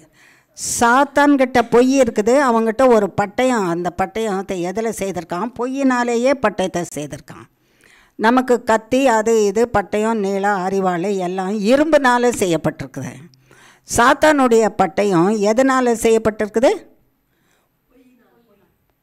கொஞ்சம் யோசித்து நல்லா சொல்லுங்கள். இங்கே தான் இருக்கிறீங்களா? வெளியே போயிட்டுருக்குறீங்களா? இங்கே தான் இருக்கிறீங்கல்ல? அப்போது நம்ம பூமியில் உபயோகிக்கிற ஆயுதம் இரும்புனால செய்யப்பட்டிருக்குது. சாத்தான் நமக்கு ஒரு பட்டயத்தை அவன் செய்து வச்சுருக்கிறான். அது எதனால் செய்து வச்சுருக்கான்? பொய்யினாலே செய்து வச்சுருக்கிறான். அந்த பொய்யினாலே செய்து வைத்து மனுஷரை தேவன் செய் என்பதை செய்ய விடாதபடிக்கு செய்யாத செய்யாத செய்யாத, அதை செய்ததில் பிரயோஜனம் இல்லை, நீயும் கூட செய்யணும், நீயும் உழைக்கணும். தேவன் இதை செய்யாதன்னா அது பரவாயில்ல, அதை செய்யலாம். தேவன் சாப்பிடாதன்னா அது பரவாயில்ல, சாப்பிடலாம். தேவன் இங்கே போகாதன்னா போகலாம், அங்கே ஒன்றுமே ஆகாது. தேவன் இவர்களோட சேராதன்னா சேரலாம். இந்த மாதிரி வார்த்தையை பேசவே பேசாத, தேவனுக்கு இஷ்டம் இல்லாத வார்த்தையை பேசவே பேசாத அப்படின்னு சொல்கிறாராம். பரவாயில்ல, பேசலாம். இன்னொரோட நட்பு வைக்காத, பரவாயில்ல, ஒன்றுமே செய்ய மாட்டார். யார் ஒன்றும் செய்ய மாட்டார்? கர்த்தர் ஒன்றும் செய்ய மாட்டார். செய்யின்னு. ஆகையினால செய்யாதே என்பதை எல்லாம் செய்ய வச்சு, கூடாதே என்பது இவர்களிடத்தில் கூட செய்து, பழகாதே என்று சொல்கிறவர்களிடத்தில் பழக செய்து, எதெல்லாம் கட்டளை உனக்கு வேண்டாம் வேண்டாம் வேண்டாம்னு சொன்னாரோ அதை எல்லாவற்றையும் செய்யும்படி செய்தவன் சாத்தான். அந்த பட்டயத்தை வச்சு விழுத்துறான். என்ன பட்டயம்? அது பொய் என்ற பட்டயம். சர்வவல்லமுள்ள தேவன் என்ன பட்டயம் வச்சிருக்கிறாராம்? மெய், சத்தியம். சத்தியம். அந்த சத்தியம் என்ற பட்டயம் உனக்குள்ளே இருந்தால் சாத்தான் வந்து சொல்வானாமே, பரவாயில்ல நீ பேசு. திடீர்னு ஒரு ஃபோன் கால் வரும். அந்த ஃபோன் காலில் வந்தது சாதாரணமான ஃபோன் காலாக இருந்தால் பரவாயில்ல, திடீர்னு கொஞ்சம் அப்செட்டாக இருக்குதுன்னு வச்சுங்க, என்னென்ன வார்த்தை வரும்? இங்கிலீஷ் வார்த்தை. அந்த இங்கிலீஷ் வார்த்தையில் அது எல்லாம் திட்டுற வார்த்தையாக வரும். பாவம், அந்த இங்கிலீஷ் வார்த்தையும் அந்த ஆங்கிலம் பேசுகிற மக்கள் கேட்டாங்கன்னா, ஐயோ எங்கள் வார்த்தையும் எங்கள் மொழியையும் இவ்வளோ கேவலமாக பேசிட்டாங்களே அப்படின்னு நினச்சி ரொம்ப வருத்தப்படுவாங்க. இல்லை, இங்கிலீஷ் வார்த்தையை தேடி தாராளமாக வருது நம்ம திட்டுறதுக்கு அந்த வார்த்தையில். அப்போ நம்ம அது தாராளமாக எங்கேருந்து வருது? அது எங்கேருந்து வருது சொல்லுங்கள்? சாத்தாங்கிட்டேருந்து வருது. அது நமக்குள்ளே எங்கேருந்து வருது?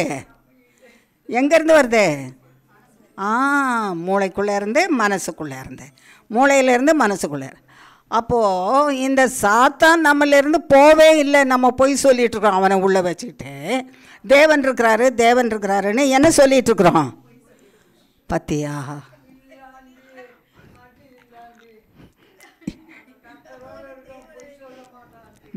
போய் சொல்ல மாட்டோம். ஒரு ஃபோன் கால் வந்துருச்சு, அவங்ககிட்ட எப்படி பேசணும், போன வாரம்லாம் முந்தின வாரம்லாம் எப்படி பேசணும். அடுத்தது சாத்தான் தன்னை பற்றியே பேசிகிட்ருப்பானா. எதை எடுத்தாலும் நான் இப்படி இருந்தேன், நான் அப்படி இருந்தேன், நான் அப்படி இருந்தேன். என்ன இருந்தேன்? நான் தேவன் முன்னால் இருந்தேன், நான் பாடினேன், ஆடினேன், நடனம் பண்ணேன், இந்த பாட்டு பாடினேன், இந்த இந்த வாத்தியத்தை நான் வாசித்தேன், நான் இப்படி இருந்தேன் அப்படி இருந்தேன். இருந்தடா, இப்போ எப்படி இருக்கிற? இப்போ எப்படி இருக்கிற? இப்போ எங்கே இருக்கிற? நீ இருந்த அதே மாதிரி மனுஷன் தன்னை பற்றி நான் இப்படி இருந்தேன், நான் அப்படி இருந்தேன், நான் இப்படி இருந்தேன், நான் அப்படி இருந்தேன், நான் இப்படி இருந்தேன், அப்படி இருந்தேன். இப்போ எப்படி இருக்கிற?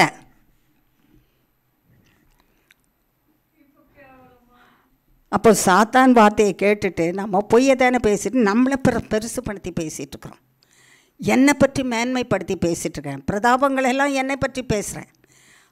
நான் எப்படிப்பட்டவன், நான் அப்படிப்பட்டவன்.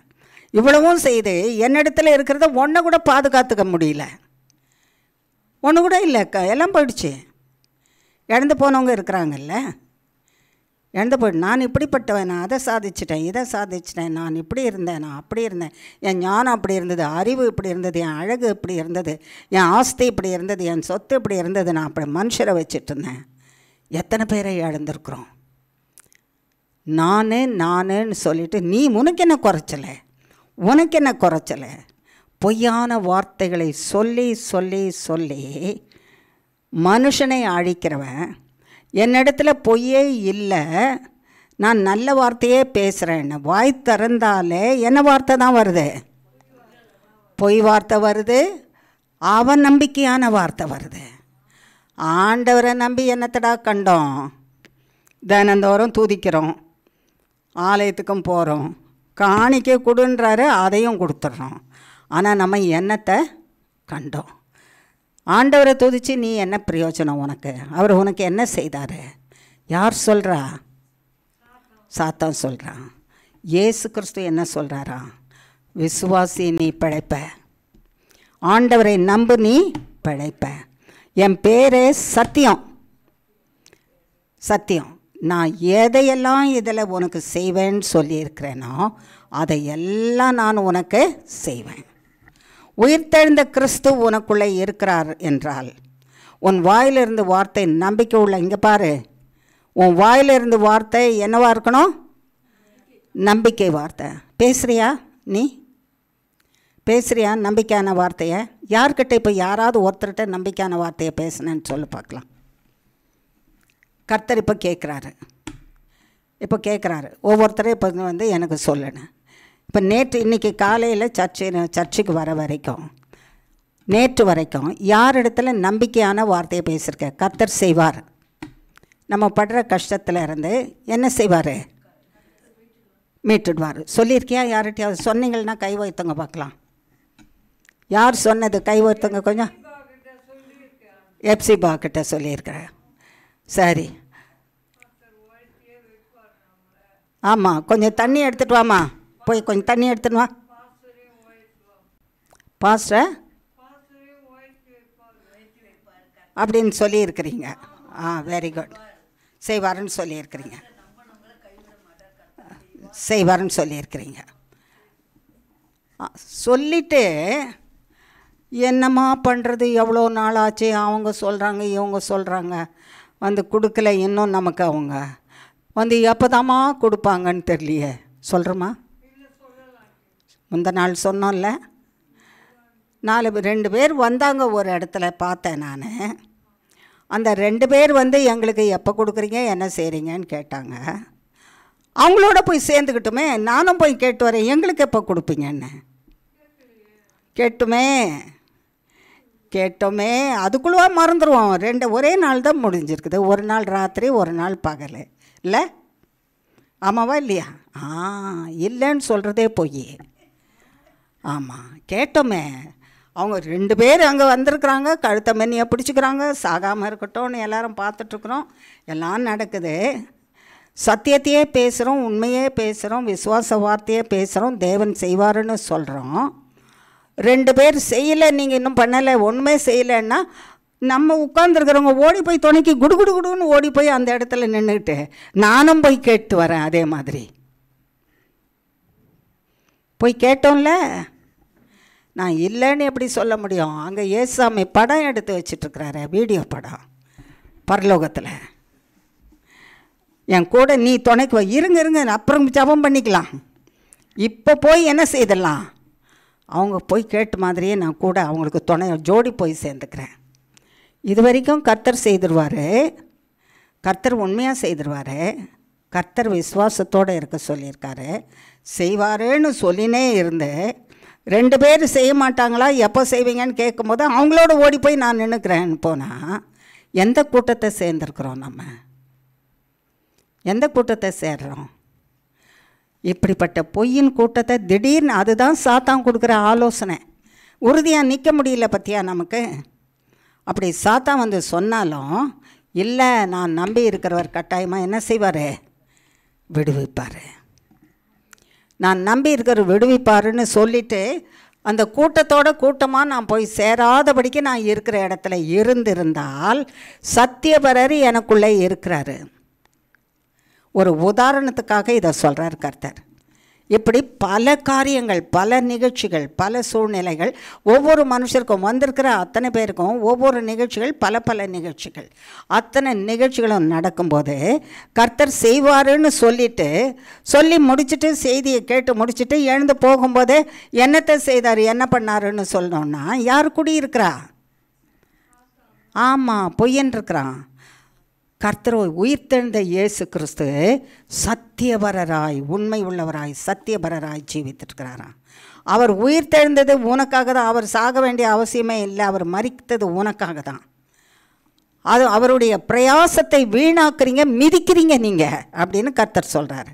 நீங்கன்னா நம்மளை செய்யாதவங்களை அப்போ மிதிக்கிறீங்க அப்படின்னு சொன்னால் அது எவ்வளோ பெரிய குற்றம். அவருடைய மரணத்தை மிதிக்கிறதும் அவருடைய இரத்தத்தை சிந்தினதை மிதிக்கிறதுமா இருந்துக்கிறோமானா சாத்தானுக்கு துணை நிற்போம். உனக்குள்ளே உயிர்த்தெழுந்த இயேசு கிறிஸ்து இருந்தால் சத்தியத்தில் நிலைத்திரு. அவரால் கூடாத காரியம் ஒன்றுமே இல்லை. மலைகள் அதிர்ந்ததுயா, அவர் ஒன்றுமே செய்ய முடியாமல் கையெல்லாம் ஆணியில் அறையப்பட்டு கிடக்கு, காலும் ஆணியில் அறையப்பட்டு கிடக்கு. அவர் என் பிதாவே உம்முடைய கையில் ஆவியை ஒப்பு கொடுக்குறேன்னு சொன்னாரா? பூமி, இவ்வளோ பெரிய பூமி அதிர்ந்து தான். உங்களால் ஒரு சின்னதை அசைக்க முடியுமா? உட்காந்துருக்கிற இடத்துல இருந்து ஒரு கல்லை கூட, ஒரு தூசியை கூட அசைக்க முடியாது. முன்னால் இருக்கிற சேரை கூட உங்களால் என்னையாலும் என்ன செய்ய முடியாது, அசைக்க முடியாது. பூமி அதிருது, ஆடுது, மலைகள் பிளக்குது, கல்லறைகள் பிளந்து அதுக்குள்ளே இருந்த பரிசுத்தவான்கள் வெளியே வராங்க. உங்களால் செய்ய முடியுமா? என்னால் செய்ய முடியுமா? இவ்வளோ பெரிய சத்தியவரர் எவ்வளோ பெரிய காரியத்தை உனக்கு காட்ட முடியும்னா இன்னும் எவ்வளோ காட்ட முடியும் நீ விசுவாசிக்கத்தக்கதாக? உயிர்த்தெழுந்த தேவன் உனக்குள்ளே இருந்தா, சத்தியமான தேவனுடைய வார்த்தையை விசுவாசி, இயேசு என்பவரை உன் உள்ளத்தில் வச்சுக்கிட்டேன்னா அவர் தான் சத்தியபரர். அந்த விசுவாசத்தை பிடுங்கி எடுக்கத்தக்கதாக சாத்தான் வந்து ஒரு ஆலோசனையை கொடுத்தாலும், ஒரு காரியத்தை செய்ய வந்தாலும் நோன்னு சொல்ல முடியுமா நமக்கு? சாத்தானே, நீ சொல்கிறது நடக்காது, நீ போ. சாத்தானோட கும்பலோட போய் சேர்ந்து நாமும் துணைக்கு போய் நினைக்க மாட்டோம். நான் எங்கே தான் இருப்பேன்? தேவனோடு தான் இருப்பேன். உனக்குள்ளே அந்த சத்தியபரர் இருக்கிறாரா? உன் விசுவாசம் உறுதியாக இருக்குதா? மரித்து உயிர்த்தெழுந்தவர் உன் தேவனாக இருக்கிறாரே. மரணத்தை ஜெயித்தவர் உன் தேவனாக இருக்கிறாரு. பூமியில் யார் மரணத்தை ஜெயித்தவர் இருக்கிறார் சொல்லு. ஆனால் கர்த்தர் கேட்டால் யார் சொல்ல முடியும்? யாரால் மரணத்தை அழிக்க முடியும்? யோசித்து சொல்லுங்க. அழிக்க முடியுமா? யாரால் உயிரோடு தனக்கு தானே எழுந்திருக்க முடியும்? இவ்வளோ பெரிய வல்லமுள்ள தேவனை நீ ஆராதித்துட்டு அவர் சொன்ன வார்த்தைகள் நிறைவேறாது என்று சொல்வாயானால், நீ இந்த சத்தியபரருக்குள்ளே இல்லையே. இந்த சத்தியபரருக்குள்ளே நீ இல்லையே. இல்லாமல் இருந்துக்கிட்டு, பொய்யை பேசிக்கிட்டு, அவநம்பிக்கையில் இருந்துக்கிட்டு, சாத்தானுக்குள்ளே இருந்துக்கிட்டு, அடுத்தவங்கக்கிட்ட அதையே சொல்லிக்கிட்டு 24 மணி நேரம், 24 மணி நேரத்தில் ஒரு 8 மணி நேரம் தூங்கிட்டோன்னு வச்சுங்க. மிச்சமாக இருக்கிற நேரம் அதையே சொல்லிக்கிட்டு, நான் இயேசு கிறிஸ்துக்குள்ளே இருக்கிறேன், நான் உயிர்த்தெழுந்த நாளை கொண்டாட வந்திருக்கேங்க. இன்றைக்கி என்னங்க விசேஷம்? உயிர்த்தெழுந்த நாள். ஏசாமி உயிர்த்தெழுந்தார். ஏசாமி அவங்களுக்குள்ளே இருக்காரான்னு கேளுன்னு சொன்னார். எழுதி வச்சுட்டு வந்திருக்கிறேன். இது மெய்தானா அப்படின்னு சொல்லி நீங்கள் என்கிட்ட சந்தேகத்தில் கேட்பீங்களான்னா உங்களுக்கு காட்டணும்னு. உயிர்த்தெழுந்த இயேசு உனக்குள்ளே இருந்தால் அவன் எப்படி இருப்பான்? என்னை தேடுறேன், காணலையே. நான் இருக்கிறேன்னா நான் அவங்களுக்குள்ளே தேடுறேன், அவங்க மூளைக்குள்ளே தேடுறேன், அவங்க கண்களுக்குள்ளே தேடுறேன், அவங்க வாயிலிருந்து வர்ற வார்த்தையில் தேடுறேன், அவங்க நடக்கிற நடக்கையில் தேடுறேன், அவங்க கிரியையில் தேடுறேன். நான் தேடுறேனே. யாருக்காக மறித்தேன்? உனக்காக தானே மறித்தேன். யாருடைய பாவத்தை கழுவினேன்? உன் பாவத்தை தானே கழுவினேன். யாருடைய மரணத்தை அழித்தேன்? நம்முடைய மரணத்தை தானே. உன் மரணத்தையும் என் மரணத்தையும் தானே அழித்தேன். யாருக்காக உயிரோடு எழுந்திருக்கிறேன்? உனக்காக உயிரோடு எழுந்திருக்கேன். நான் மறிக்காதவர், மரணமே இல்லாதவர், நித்தியவாசி, உனக்காக இவ்வளவும் செய்து உன்னோடு கூட இருக்கிறேன். இந்த உன்னோடு இருக்கிற தேவன் சத்தியபரர். அந்த சத்தியபரருக்கு பேரே சத்தியபரர் உண்மை. அந்த உண்மையும் சத்தியமும் உனக்குள்ளே இருக்குமானா விசுவாச வார்த்தையை பேசு. இயேசு கிறிஸ்து செய்வார் என்பதை தவிர அவர் செய்ய மாட்டாருன்னு ஒரு நாளும் என்ன பண்ணாத, சொல்லாத. அவர் செய்வார், அவர் செய்வார், அவர் செய்வார் என்பதை மட்டும் என்ன செய்ய? சொல்லிக்கொண்டே இரு. இந்த உண்மையும் சத்தியமுள்ள தேவன் உனக்குள்ளே இருக்கிறாரா? அவரை வச்சுக்கோ. இன்றைக்கி இப்போ இல்லைன்னு சொன்னால் சொல்லி கேட்கலாமா? வந்து எங்களோட குடியிருங்க ஆண்டவரே. இங்கே சொல்லிவிட்டு வெளியே போன உடனே சாத்தானை கூட்டிகிட்டு போயிட வேண்டாம். சத்தியபரராகி அவரை தான் நம்ம கூட்டிகிட்டு போகணும். சரியா? கேட்கலாமா? சர்வ வல்லமுள்ள இயேசு கிறிஸ்துவே, நீர் சத்தியத்துக்காக பாடுபட்டு பொய்யனாகிய பிசாசு மனுக்குலத்தாராகிய எங்களை அழித்து போட்டதை அவனுடைய கையிலிருந்து எங்களையும் எங்கள் ஜீவனையும் மீட்டு சத்தியபரராகிய உமக்குள்ளே வைத்து காத்து கொண்டு என்னிலே நிலைத்திருங்க. நான் காப்பாற்றுவேன். உங்களை மரணத்துக்கு ஒப்பு கொடுக்க மாட்டேன். இழந்ததெல்லாம் உங்களுக்கு திரும்ப கொடுக்க முடியும். கண்மலைகளை அசைக்க முடியும், உடைக்க முடியும். கல்லறைகள் பிளக்க முடியும், பூமி அதிர முடியும். இவைகள் எல்லாம் செய்யும்போது கடினப்படுத்தி இருக்கிற சாத்தானுடைய கட்டுகளையும் சாத்தானுடைய கைக்கூலிகளையும் உனக்காக அழிப்பது எவ்வளவு நிச்சயம். இதை விசுவாசி, நீ பிழைப்பாய். அப்பா பிதாவே, நாங்கள் கேட்குறோம், நாங்கள் சத்தியத்தில் தான் இருக்கிறோம், நம்புகிறோன்னு சொல்கிறோம். ஆனால் அவர் எங்கே செய்ய போகிறாருன்னு சொல்கிறோம். அப்படி சொல்கிறதுனால சாத்தான் கொண்டு வந்திருக்கிற ஆலோசனையை வாங்கிக்கிட்டோம். வாங்கிட்டதுனால தான் பேசுகிறோம். ஆனால் நாங்கள் சொல்கிறோம் எங்ககிட்ட பொய்யே இல்லை, சத்தியம்தான் இருக்குதுன்னு சொல்கிறோம். ஆனால் நாங்கள் சத்தியத்தில் இல்லை, பொய்யை தான் சொல்லிகிட்ருக்கோம். நாங்கள் சத்தியத்தில் வாழறோன்னு சொல்கிறோம், ஆனால் பொய்யை தான் பேசிகிட்ருக்குறோம். எங்களை மன்னியும் பிதாவே, எங்களை மன்னியும். இயேசு கிறிஸ்துவே எங்களை மன்னியும். பரிசுத்த ஆவியானவரே எங்களை மன்னியும். எங்களுக்குள்ளே நீர் மட்டும் வாசமாக இருப்பீராக. நாங்கள் மனுஷர்ப்பா, மனுஷர் மாதிரியே பேசிடுறோம் சுவாமி. ஆகையினால உயிர்த்தெழுந்த இயேசு கிறிஸ்துவே, நீர் எங்களுக்குள்ளே வாசமாக இருந்து உம்மிலே பலப்பட்டு நீர் சத்தியபரராய் இருக்கிறது போல சத்திய வார்த்தையை நாங்கள் விசுவாசித்து நீர் எங்களுக்கு சொன்னதை செய்ய முடியும், விடுவிக்க முடியும், இழந்ததை திரும்ப கொடுக்க முடியும், சுகவீனத்தை அழித்து சுகத்தை கொடுக்க முடியும், இழந்த ஐஸ்வர்யத்தை திரும்ப உங்களால் கொடுக்க முடியும், சமாதானத்தை கொடுக்க முடியும், சந்தோஷத்தை கொடுக்க முடியும், பிரிவினையை அழிக்க முடியும், ஒருவரை ஒருவர் நன்றாக விளங்கிக் கொள்ள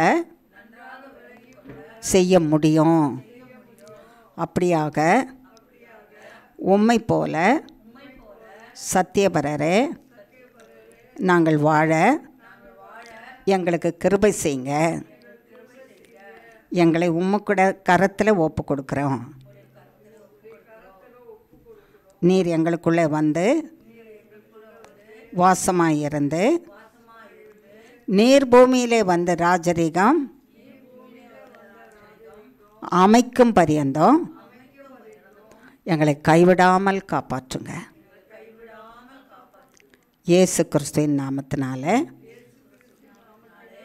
பாதம் பணிந்து தாழ்மையோடு கேட்கிறோம் பிதாவே. ஆமேன், ஆமேன், ஆமேன். இயேசு கிறிஸ்து இன்னொரு காரியம் எப்படி இருக்கிறாருன்னு பார்க்கலாமா? வேணால் போயிடலாமா? பார்க்கலாமா? எல்லாம் இப்போ கொஞ்சம் உற்சாகமாக நிமிர்ந்து நிற்பீங்களா?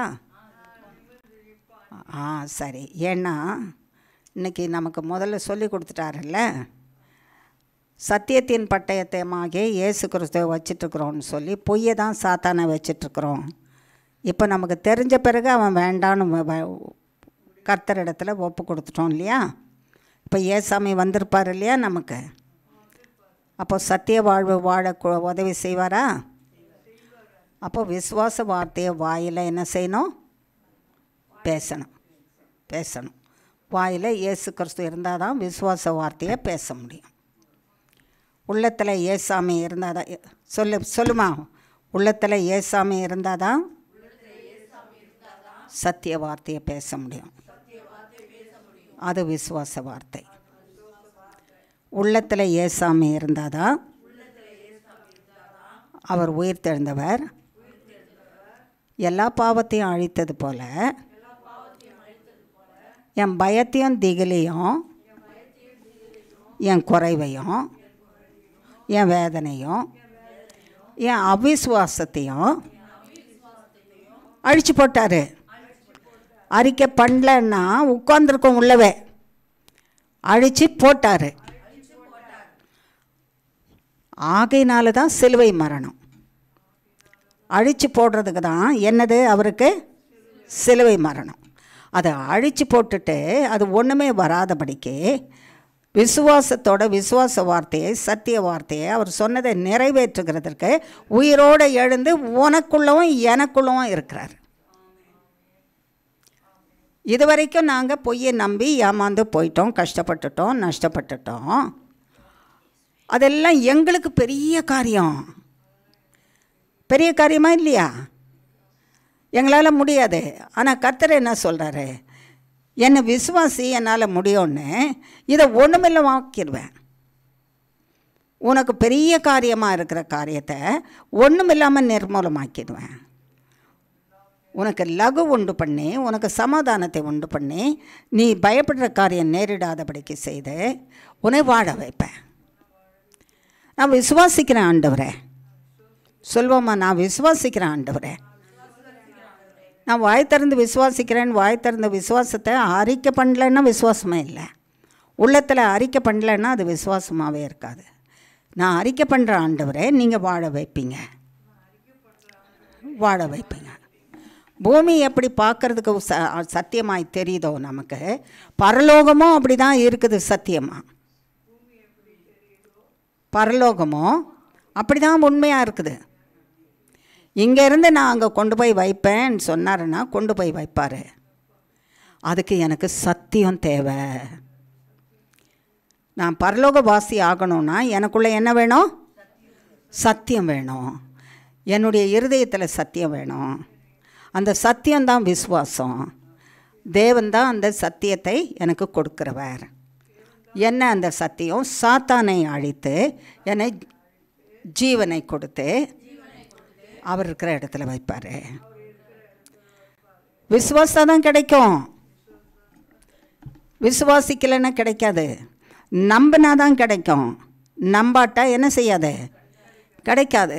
நம்பினவங்களை தான் இந்த இடத்துல எழுதி வச்சிருக்கிறாரு.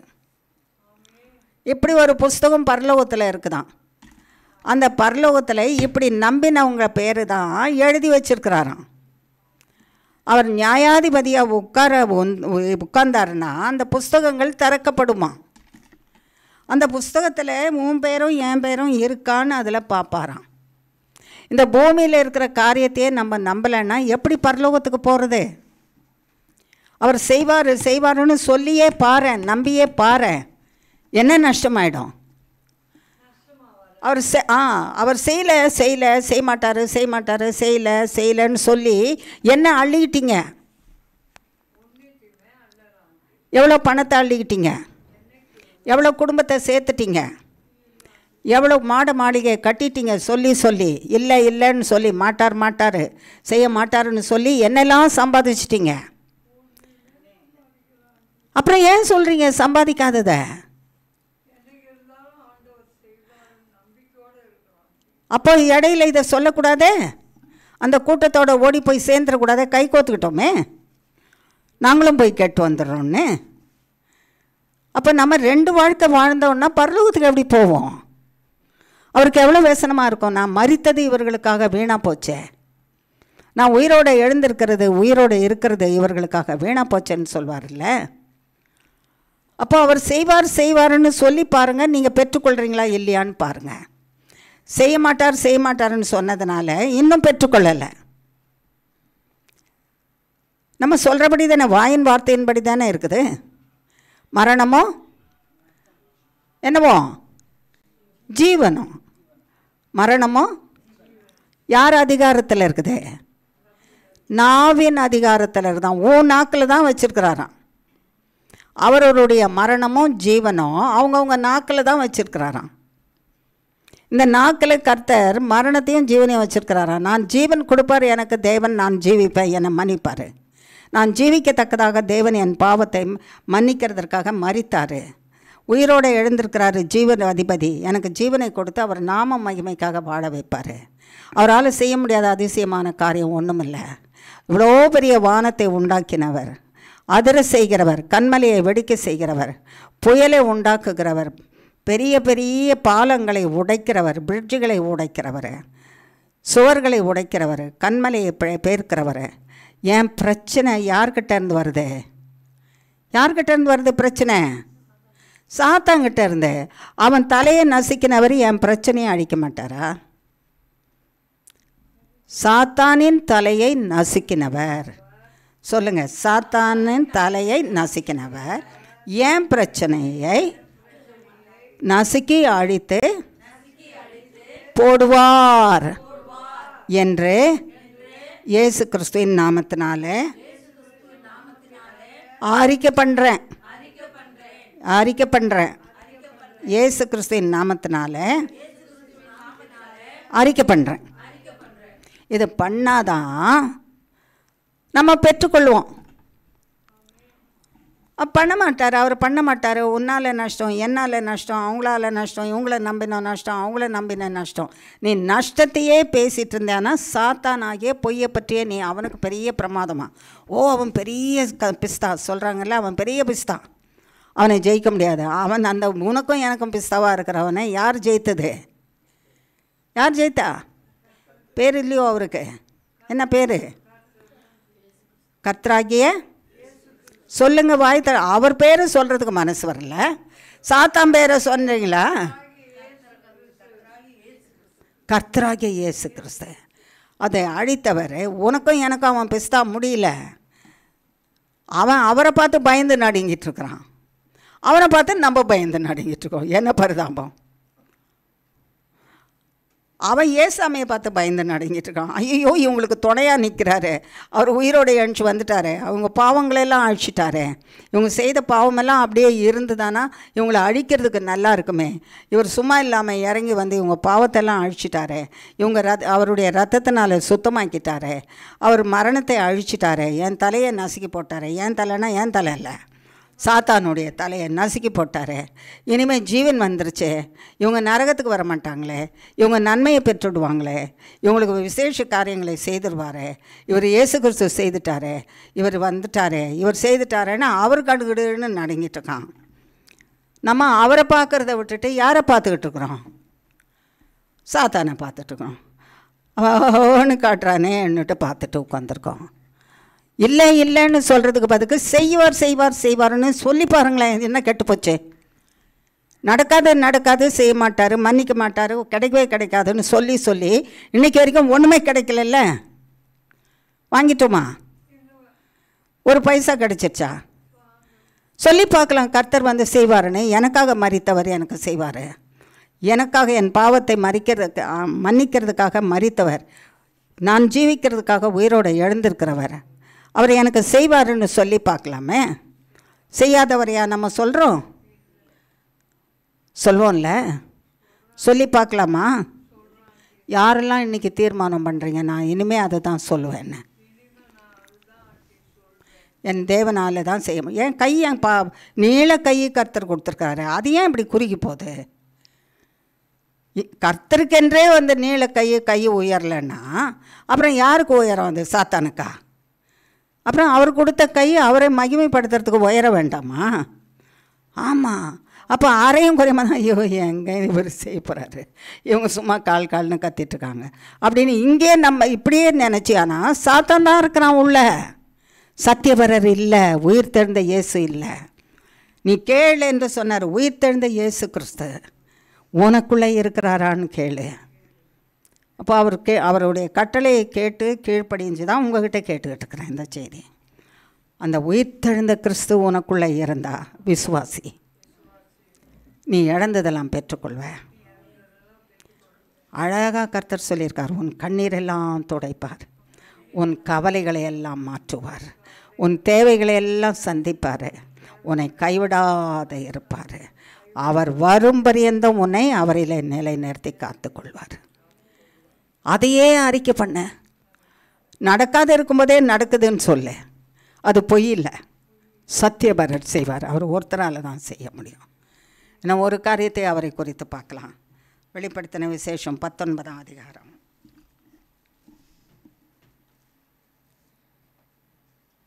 13ஆம் வசனம். 13ஆம் வசனம். 11 படித்தோம் இல்லையா? எந்த வசனம் படித்தோம்? 11 தானே படித்தோம். இப்போ 13ஆம் வசனம் வாசிங்க. இரத்தத்தில் தோய்க்கப்பட்ட வஸ்திரத்தை தரித்திருந்தார். அவருடைய நாமம் தேவனுடைய வார்த்தை என்பதே. அடுத்த வசனம். பரலோகத்தில் உள்ள சேனைகள் வெண்மையும் சுத்தமுமான மெல்லிய வஸ்திரம் தரித்தவர்களாய் வெள்ளை குதிரைகளின் மேல் ஏறி அவருக்கு பின் சென்றார்கள். சரி, 2 வசனம் அதில் படிச்சிருக்கிறோம். 13ஆம் வசனம் சொல்லுது, இரத்தத்திலே தோய்க்கப்பட்ட வஸ்திரத்தை தரித்திருந்தார். இரத்தத்திலே தோய்க்கப்பட்ட வஸ்திரத்தை தரித்திருந்தார். அவருக்கு பேர் என்னென்னா தேவனுடைய வார்த்தை. இது எல்லாமே தேவனுடைய வார்த்தை தான். தேவனுடைய வார்த்தை என்பவர் இயேசு கிறிஸ்து. தேவனுடைய வார்த்தை. அதுக்கு கீழே என்ன அடுத்த வசனம் என்ன சொல்லுது? பரலோகத்தில் உள்ள சேனைகள் என்ன தரித்திருந்தாங்களாம்? வெண்மையும் சுத்தமுமான மெல்லிய வஸ்திரம். வெண்மையும் சுத்தமுமான மெல்லிய வஸ்திரத்தை தரித்திருந்தாங்களாம். அவங்க என்ன பண்ணாங்க? ஏறி அவருக்குன்னா யார் அவர்? கர்த்தராகிய இயேசு கிறிஸ்து, உயிர்த்தெழுந்தவர். உன் பாவத்தை அழித்து என் பாவத்தை அழித்து பரிசுத்தப்படுத்தி உன்னையும் என்னையும் பரிசுத்தப்படுத்தினவர்.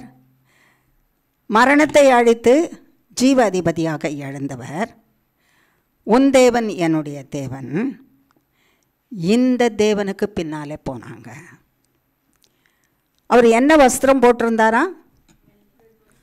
அவர் என்ன கர்த்தர் உயிர்த்தெழுந்த இயேசு கிறிஸ்து என்ன வஸ்திரம் போட்டிருந்தாரு? வாசிங்க, வாசித்துட்டு சொல்லுங்க எனக்கு. இரத்தத்தில் வஸ்திரம். நீங்கள் என்னம்மா வஸ்திரம் போட்டிருக்கீங்க? அவங்கள கொஞ்சம் பாருங்கள். அவங்கவுங்க போட்டிருக்க வஸ்திரத்தை பாருங்கள். நம்ம எல்லாம் வஸ்திரம் போட்டு வந்திருக்கோம்ல. நம்ம வஸ்திரம் என்ன, எப்படிப்பட்ட வஸ்திரமாக இருக்கு? இந்த வஸ்திரம் நம்ம உடுத்துறதுக்கு அவர் இரத்தத்தில் தோய்க்கப்பட்ட வஸ்திரத்தை உடுத்தினாராமா. இல்லைன்னா இந்த வஸ்திரம் நமக்கு கிடைக்காது. இந்த வஸ்திரம் கூட கிடைக்காது. இது வாங்கிறதுக்கு கூட காசு கிடைச்சிருக்காது. இந்த வஸ்திரத்தை உடுத்துறதுக்கு, நீங்களும் நானும் உடுத்துறதுக்கு அவர் இரத்தத்திலே தோய்க்கப்பட்ட வஸ்திரத்தை போட்டாராம். நீயும் நானும் பரிசுத்த வஸ்திரம் தரிக்கணும். பரலோகத்தில் ஒரு கூட்ட ஜனம் இருந்ததான். பரலோகத்தில் இருக்கிறவங்கள தானே இங்கே நம்ம பார்த்துட்ருக்கோம். அந்த கூட்ட ஜனம் சுத்தமும் வெண்மையுமான மெல்லிய வஸ்திரத்தை போட்டுட்டு இருந்தாங்களாம். எங்கேருந்துமா கிடச்சிச்சு அவங்களுக்கு? பிள்ளைங்களே, மக்களே, சகோதரரே, தகப்பன்மாரே, தாய்மாரே, கர்த்தர் கேட்குறாரு. அவங்க சுத்தமும் வெண்மையுமான வஸ்திரம் அவங்களுக்கு எங்கேருந்து கிடச்சிது? அவங்க எந்த கடையில் போய் வாங்கினாங்க? சுத்தமான வஸ்திரம், சுத்தப்படுத்தப்பட்ட வஸ்திரம் எந்த கடையில்? போடலையே. இதில் போட்டிருந்தா அந்த கடைக்கு போய் நம்ம கூட என்ன செய்யலாம்? வாங்கலாமா வேண்டாமா? வாங்க முடியாதா? பூமியில் சுத்தமும் வெண்மையுமான வஸ்திரத்தை எந்த கடையில் விற்கிறாங்க? எந்த கடையில் இல்லை. சரி, இரத்தத்தில் தோய்க்கப்பட்ட வஸ்திரத்தை பூமியில் வேறு யார் போட்டிருக்கா? எங்கேயாவது கேள்விப்பட்டிருக்கீங்களா? ஹிஸ்ட்ரி சொல்லுதா? சரித்திரம் சொல்லுதா? உலக தோற்றம் முதல் கொண்டு இரத்தத்திலே தோய்க்கப்பட்ட வஸ்திரத்தை உடுத்திட்டு இருந்தார் இவருன்னு சொல்கிற நபர் யாராவது இருக்கிறாங்களா? இல்லை. ஆனால் இங்கே ஒருத்தர், இயேசு கிறிஸ்து, உயிரோடு எழுந்த இயேசு கிறிஸ்து, இரத்தத்திலே தோய்க்கப்பட்ட வஸ்திரத்தை போட்டுட்ருக்கிறாராம். இரத்தத்திலே தோய்க்கப்பட்ட வஸ்திரம். இந்த இரத்தத்திலே தோய்க்கப்பட்ட வஸ்திரம் புதிய ரத்தமாகவே இருக்குதான். அதை பிழிஞ்சால் வரும் ரத்தம். அது கட்டி போகாத ரத்தம். மனுஷ ரத்தம் கொஞ்ச நேரம் வந்து சிந்தின உடனே கட்டி போயிடும், இல்லைன்னா முழு ரத்தம் போச்சானா செத்துருவோம். அதனால் அது கட்டி போகிறதுக்கு ஒரு கட்டி, அது வாயை பாகத்தை அடைக்கிறதுக்கு, இரத்த நாளத்தின் வாயை அடைக்கிறதுக்கு ரத்தம் உறைதல்னு பேர். உறைந்து போகிற ஒரு தன்மையை கர்த்தர் நம்மளை நேசிக்கிறதுனால வச்சுருக்கிறாராம். அவரிடத்துல அப்படி உறைந்து போகிற ரத்தம் இல்லை. இது மனுஷ ரத்தம் உறைந்து போகும், தேவ ரத்தம் உறையாதது. அது என்றைக்கும் அவருக்கு நமக்காக கிழிக்கப்பட்ட அந்த சரீரத்தில் இருந்து ரத்தம் வந்து அந்த சரீரத்தில் அவர் உடுத்தியிருக்கிற வஸ்திரம் நனைஞ்சி போய் தொங்கிட்டு இருக்குதான். எதில் நனைஞ்சி இருக்குது? ரத்தத்தினாலே நனைஞ்சு. இன்னொரு இடத்துல அவர் அப்படி இருப்பார் அப்படின்னு ஒரு தீர்க்க தரிசனமாக ஒருத்தர் மூலமாக கர்த்தர் தெரிவிக்கிறாரு. அது எங்கன்னு பார்க்கலாமா? ஆதி ஆகமத்தின் புஸ்தகத்தில் 49ஆம் அதிகாரம்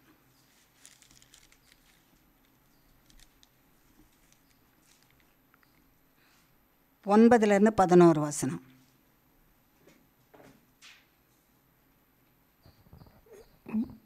யூதா பாலசிங்கம், நீ இறை கவர்ந்து கொண்டு ஏறி போனாய்.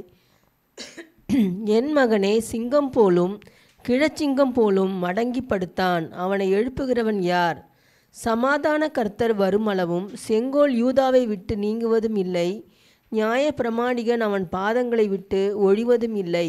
ஜனங்கள் அவரிடத்தில் சேர்வார்கள். அவன் தன் கழுதை குட்டியை திராட்சை செடியிலும் தன் கோழிகை கழுதையின் குட்டியை நற்குல திராட்சை செடியிலும் கட்டுவான். திராட்சை ரசத்திலே தன் வஸ்திரத்தையும் திராட்சை பழங்களின் இரத்தத்திலே தன் அங்கியையும் தோய்ப்பான். ஆமாம், இது யார் சொல்கிறதுன்னா யாக்கோபு, இஸ்ரவேல். ஒவ்வொரு பிள்ளையை பற்றியும் பிதாவாகிய தேவன் பரிசுத்த ஆவியானவரால் எப்படி இருப்பாங்கன்னு சொல்லிட்டு வராங்களா. அதில் யூதா கோத்திரத்தில் ஒருத்தர் வருவார். அவர் தான் யூதா ராஜ சிங்கம்.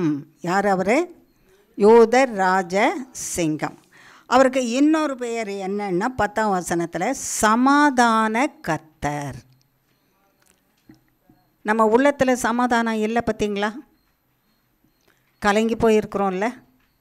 நடக்குமான்னு தெரியலையே, இவங்க இப்படி பேசுகிறாங்களே, அவங்க அப்படி பேசுகிறாங்களே, இவங்க நடத்துகிறாங்களே, இந்த மாதிரி செய்தியை கேட்குறோமே, இருக்கிற சமாதானம் போயிடுதில்ல. சமாதானம் இல்லாத கெடுக்கிறது சாத்தான், கொடுக்கிறது தேவன். நம்ம உள்ளத்தில் இருக்கிற சமாதானத்தை கெடுக்கிறவனோ அழிக்கிறவனோ யார்? சாத்தான். அந்த சமாதானம் இல்லாத சமாதானத்தை கொடுக்கிறவர் கர்த்தர், கர்த்தராகிய இயேசு கிறிஸ்து. அவர் வரும் பரியந்தம் செங்கோல், இயேசு கிறிஸ்து வந்து பூமியிலே ராஜரீகம் செய்யும் பரியந்தம் இந்த செங்கோல் நீங்குவதில்லை.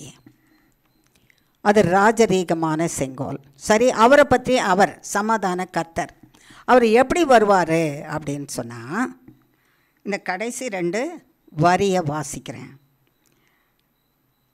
திராட்சை ரசத்திலே தன் முதல்ல என்ன அங்கேயா போட்டிருக்காது? வஸ்திரத்தை. திராட்சை ரசத்திலே தன்னுடைய வஸ்திரத்தை, திராட்சை பழங்களின் இரத்தத்திலே தன் அங்கியை தோய்ப்பான். திராட்சை பழத்தில் எங்கம்மா இருக்குது ரத்தம்? திராட்சை பழத்தில் ரத்தம் இருக்கு. திராட்சை பழம் போல இருக்கிற சர்வ வல்லமுள்ள இயேசு கிறிஸ்துவின் சரீரத்தில் இருந்து, கிழிக்கப்பட்ட அந்த சரீரத்திலேருந்து ரத்தம் வந்துகிட்டே இருக்குதான். அவன் அங்கேயே அதில் தோச்சி வச்சுருப்பானா. அது காயாது. அதை வந்து தண்ணியில் அலசி போடுறதே கிடையாது. அதுதான் வஸ்திரம் அவருக்கு. அவர் திரும்ப பூமியிலே வரும் பரியந்தம் அந்த இரத்தத்தினாலே தோய்க்கப்பட்ட வஸ்திரத்தை அணிஞ்சிட்ருப்பாராம் அவர். அது பின்னாலே இருக்கிற மக்கள் கொஞ்சம் பேர் பரிசுத்தவான்கள்னு சொன்னோம். வாஸ்தவமே வெளிப்படுத்தின விசேஷம் 19ஆம் அதிகாரத்தில் அவங்க சுத்தமான வஸ்திரத்தை போட்டுட்டு இருந்தாங்க. அவங்களுக்கு யார் கொடுத்தா, எந்த கடையில் கிடச்சிதுன்னு கேட்டோம்ல, கொஞ்சம் முந்தி கேட்டேன்ல. தெரிஞ்சுதா கடை ஏதாவது? தெரியலல்ல. அமெரிக்காவில் ஐரோப்பாவில் எங்கே இருந்தாவது கிடைக்குமா? இல்லைல்ல, போகவே இல்லை. ரைட்டு, போய் பார்க்கலாமா? போய் பார்க்கலாமா? இருந்தால் போய் பார்க்கலாம், இல்லாததுக்கு ஏன் போவோம் நாங்கள்? விருதாவாக போய்டும்ல. வெளிப்படுத்தின விசேஷத்தில் 7ஆம் அதிகாரம்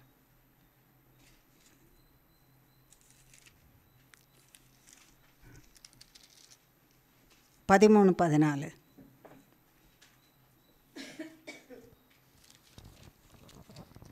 அப்பொழுது மூப்பர்களில் ஒருவன் என்னை நோக்கி, வெள்ளை அங்கிகளை தரித்திருக்கிற இவர்கள் யார்?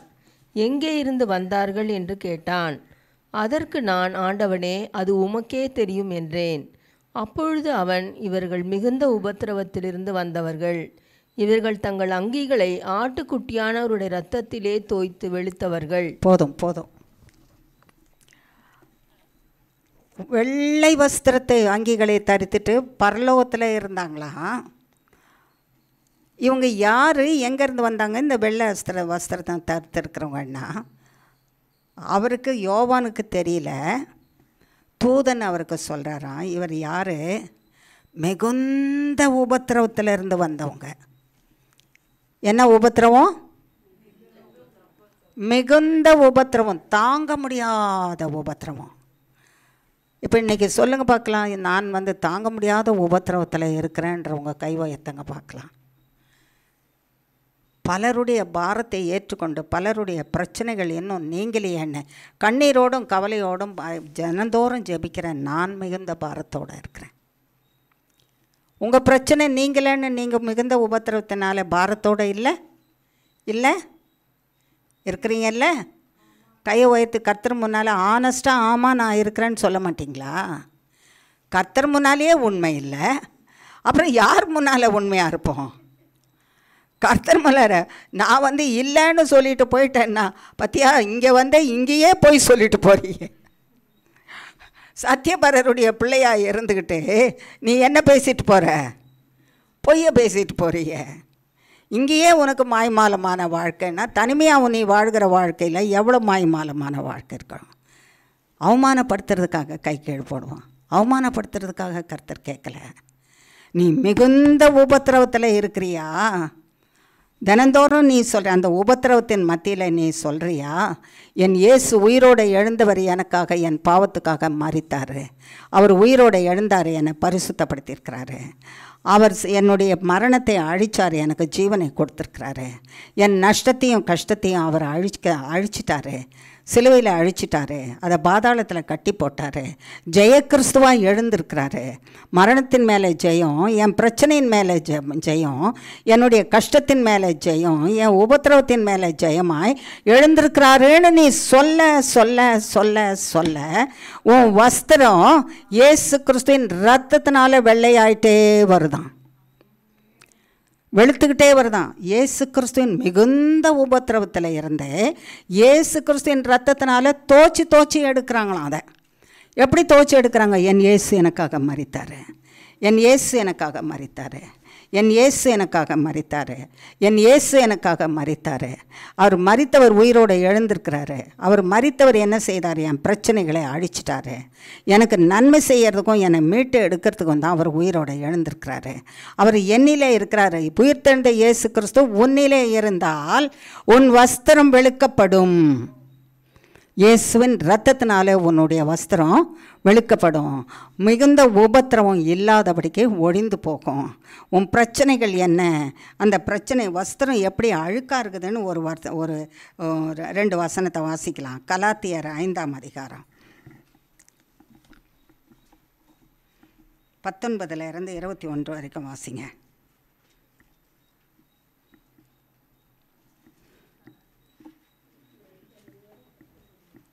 கலாத்தியர் பக்கம் 262. மாம்சத்தின் கிரியைகள் வெளியரங்கமாயிருக்கின்றன. அவையாவன விபச்சாரம், வேசித்தனம், அசுத்தம், காமவிகாரம், விக்கிரக ஆராதனை, பில்லி சூனியம், பகைகள், விரோதங்கள், வைராக்கியங்கள், கோபங்கள், சண்டைகள், பிரிவினைகள், மார்க்கபேதங்கள், பொறாமைகள், கொலைகள், வெறிகள், களியாட்டுகள் முதலானவைகளே. இப்படிப்பட்டவைகளை செய்கிறவர்கள் தேவனுடைய ராஜ்யத்தை சுதந்தரிப்பது இல்லை என்று முன்னே நான் சொன்னது போல இப்பொழுதும் உங்களுக்கு சொல்லுகிறேன். ஆமாம், பொய்யனாகிய பிசாசானவன் சொல்லுகிற காரியம் இதெல்லாம் செய்யாதேன்னு கர்த்தர் சொல்லியிருக்கிறார். இப்போ படித்த எல்லாவற்றையுமே இதை செய்யாதேன்னு கர்த்தர் சொல்லியிருக்கிறாரு. ஆனால் இதை செய்ய அது பரவாயில்ல, அதை செய்யணும். இதில் இருக்கிற சுபாவம் வீட்டில் போய் ஒவ்வொரு சுபாவத்தையும் வாசித்து பாருங்கள். ஏன்னா இங்கே நமக்கு நேரம் போதாது. இவ்வளவு சுபாவங்களும் நமக்குள்ளே இருக்கிறதுனால கரைப்பட்டு போச்சு. சரி, வஸ்திரம் கருப்பான வஸ்திரமாக இருக்குதான், பாவக்கரை நிறைந்தது. இதை வெளுத்து தான் இது எல்லாம் நீங்கி சுத்தமானாதான் பரிசுத்தமும் வெண்மையுமான வஸ்திரமாகுமா. அதை கொடுக்கிறவர் இயேசு கிறிஸ்துவும் அவருடைய இரத்தத்தினால தோய்க்கப்பட்ட வஸ்திரமும் தான். இயேசு கிறிஸ்துவின் இரத்தம், அவர் சரீரத்தில் இருந்து வடிகிற இரத்தம், அவர் உடுத்தி இருக்கிற வஸ்திரத்தில் அங்கியில் தோய்க்கப்பட்டு இருக்கிறதுனால என் பாவ வஸ்திரம், இவ்வளவு பாவம் எனக்குள்ளே இருக்கான், இவ்வளவு பாவம், பொய், அவிசுவாசம், இதெல்லாம் கர்த்தர் செய்ய மாட்டாருன்னு சொல்கிற காரியம் சகலம் ஆகையினால நான் மனம் போனபடி நடப்பேன். அவர் என்ன செய்து கிழிச்சிட்டாரு, எனக்கு இஷ்டமானபடி நடப்பேன், விபச்சாரம் செய்வேன், வேசி மார்க்கத்தில் நடப்பேன், கொலை செய்வேன், சண்டை போடுவேன், சச்சரவு பண்ணுவேன், கோபத்தில் அடுத்தவங்களை கிழிச்சி எடுத்துருவேன், உயிரோடு இராதபடிக்கு செய்திருவேன். என்ன செய்தேன்னு சொல்லிட்டு நான் தினமும் சித்திரவதை பண்ணுவேன். என்னென்ன பண்ண முடியுமோ அவ்வளவும் நான் பண்ணுவேன். ஒன்றும் சாதிக்க முடியல. இவ்வளவு செய்தும் ஒன்றுமே சாதிக்க முடியல. இவ்வளவு செய்தும் என் சரீரத்தினுடைய நான் அணிந்திருக்கிற வஸ்திரத்தை சுத்தமாக்க முடியல. இவ்வளவு செய்தும் என் வஸ்திரத்தை சுத்தமாக்க முடியல. ஒவ்வொரு நாளும் கரையாகுது. இந்த கரைப்பட்ட வஸ்திரத்தோடு நான் பரலோகத்துக்கு போக முடியாது. உயிர்த்தெழுந்த கிறிஸ்து நான் பரலோகத்துக்கு வருகிறதற்காக என் பாவக்கரையை அழித்திருந்தால் நான் இந்த குற்றங்கள் குறைவுகள் எல்லாம் என்னுடைய ஆவிக்குரிய மனமாகிய வஸ்திரத்திலும் நான் அதனால் கரைப்பட்ட வஸ்திரத்தை உடுத்திருக்கிறதும் வெளுப்பாக இருக்கும். வெளுப்பாக இருக்கும். மெல்லிய வஸ்திரமும் சுத்தமான வஸ்திரமும் எங்கேருந்து கிடைக்குது? இயேசு கிறிஸ்துவின் இரத்தத்தினால தோய்க்கப்பட்ட இடத்துலேருந்து கிடைக்குது. அது எங்கேருந்து இயேசு கிறிஸ்துவின் இரத்தம் கிடைக்குது?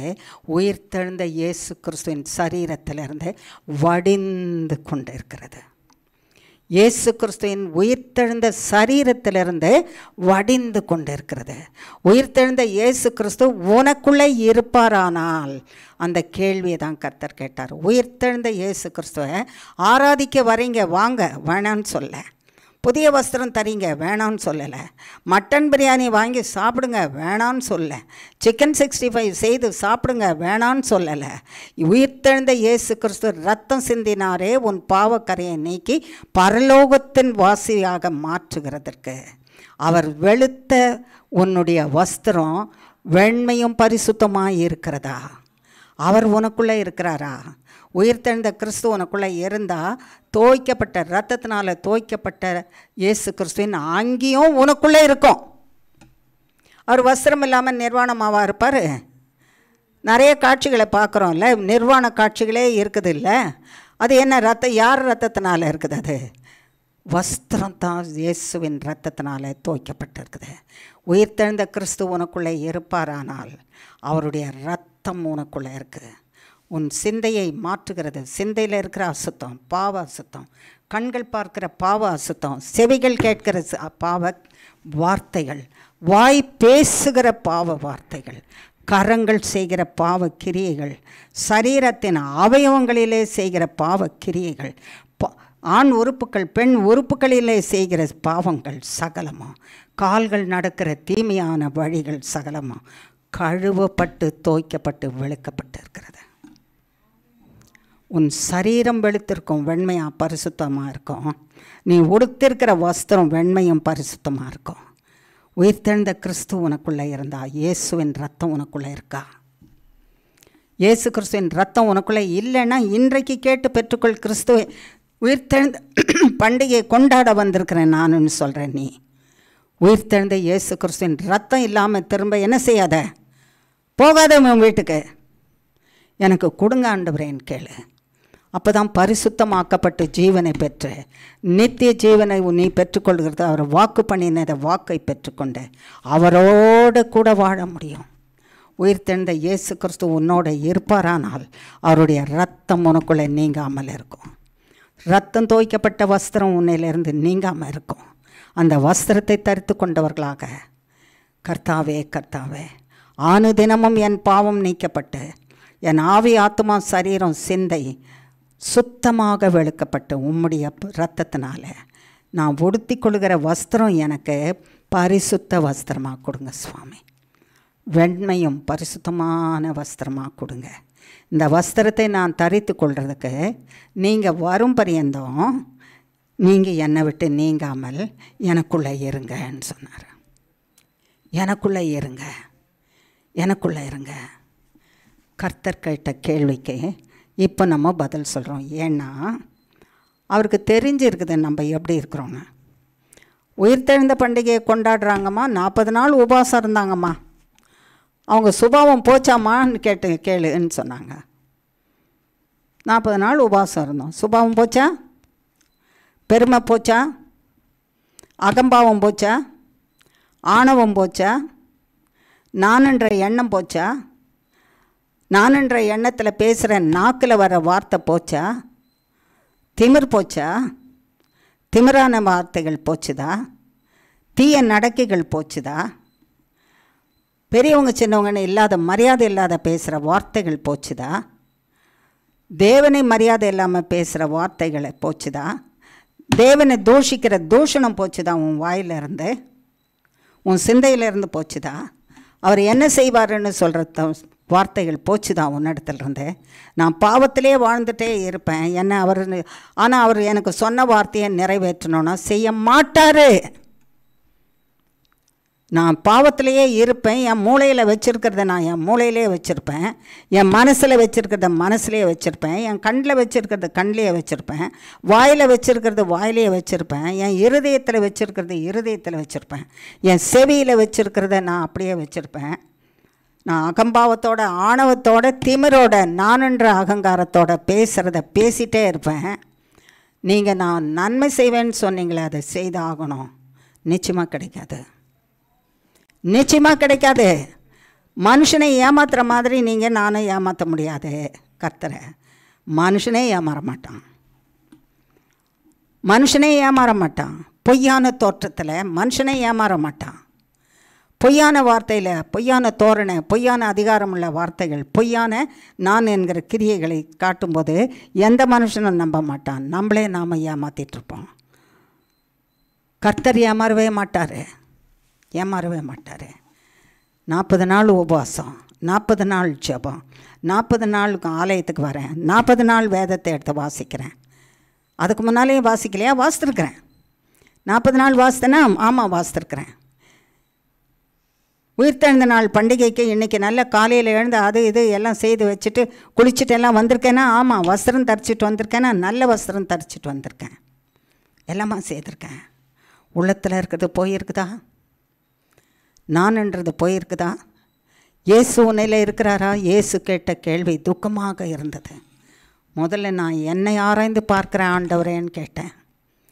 என்னை வணங்குகிறவர்கள் யாரை ஆராதிக்கிறார்கள்னு சொல்லி சொன்னாருன்னா, உன்னதமான தேவனை ஆராதிக்கிறவர்கள் பிள்ளைகள்.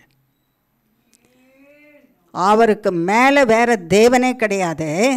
இந்த உன்னதமான தேவன், சொல்லுங்க வாய் திறந்து, உன்னதமான தேவனை ஆராதிக்கிற பிள்ளைகள் என் பிள்ளைகள்.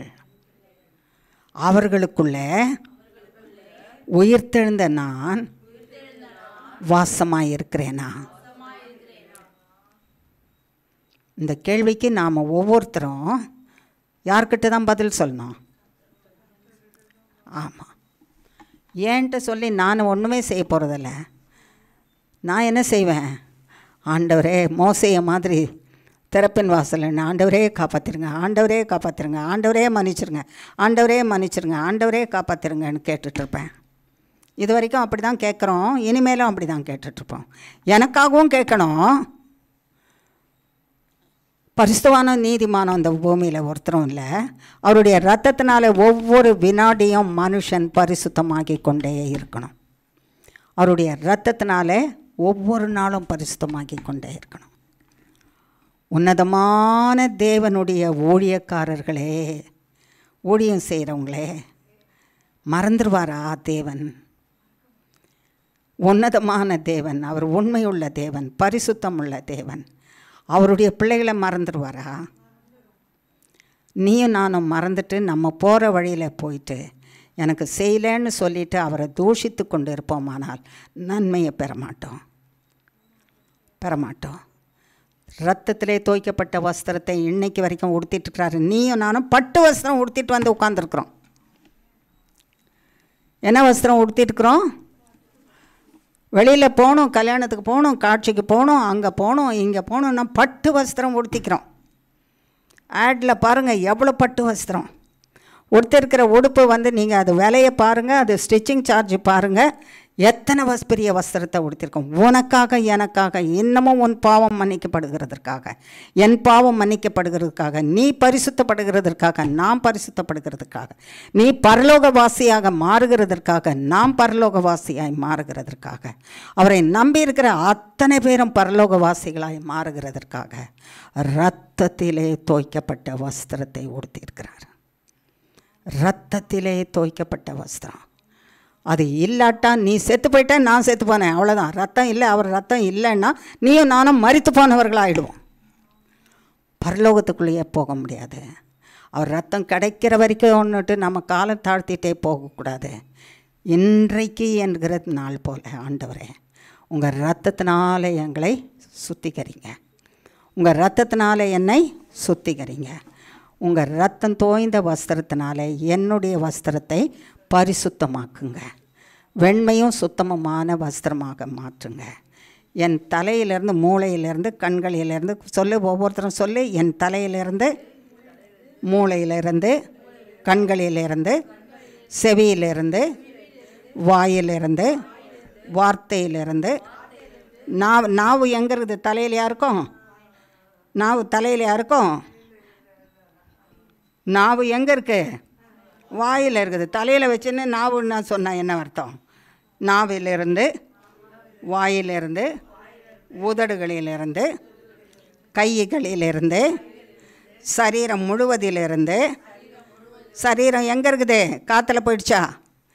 சரீரம் பாதம் வரைக்கும், சரீரம் முழுவதிலும் இருந்து, கால்களிலிருந்து, பாதத்திலிருந்து. சர்வ வல்லமுள்ள தேவனே, உம்முடைய இரத்தத்தினாலே கழுவி சுத்திகரித்து பரிசுத்தப்படுத்தி வெண்வஸ்திரம் தரியும் எங்களுக்கு. உங்களுடைய பார்வையில் நாங்கள் பிரியமுள்ளவர்களாக நடந்து கொள்ள கிருபை செய்யுங்க. எங்களை உங்கள் கரத்தில் ஒப்புவிக்கிறேன். நீங்கள் வந்து ராஜரீகம் செய்யும் பரியந்தம் பூமியில் எங்களை கைவிடாமல் பாதுகாத்து உம்முடைய இரத்தத்துக்குள்ளே வைத்து நிலை நிறுத்துங்க. இயேசு கிறிஸ்துவின் நாமத்தினால பாதம் பணிந்து தாழ்மையோடு கேட்கிறோம் பிதாவே. ஆமேன், ஆமேன், ஆமேன். சர்வ வல்லமுள்ள தேவனே, துக்கத்தோடு தான் நீர் அந்த வார்த்தையை கேட்டீர் ஆண்டவரே. உயிர்த்தெழுந்த பண்டிகையை கொண்டாட எத்தனை ஆசையோடு இருக்கிறீங்க. எவ்வளவு ஆயத்தங்கள், எத்தனையோ ஆயத்தங்கள். ஆகார ஆயத்தம், வஸ்திர ஆயத்தம், போக்குவரத்து ஆயத்தம், வாழ்க்கையில் பல ஆயத்தங்கள்.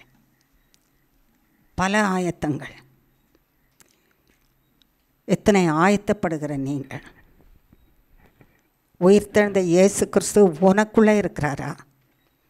உனக்குள்ளே வாசமாக இருக்காரா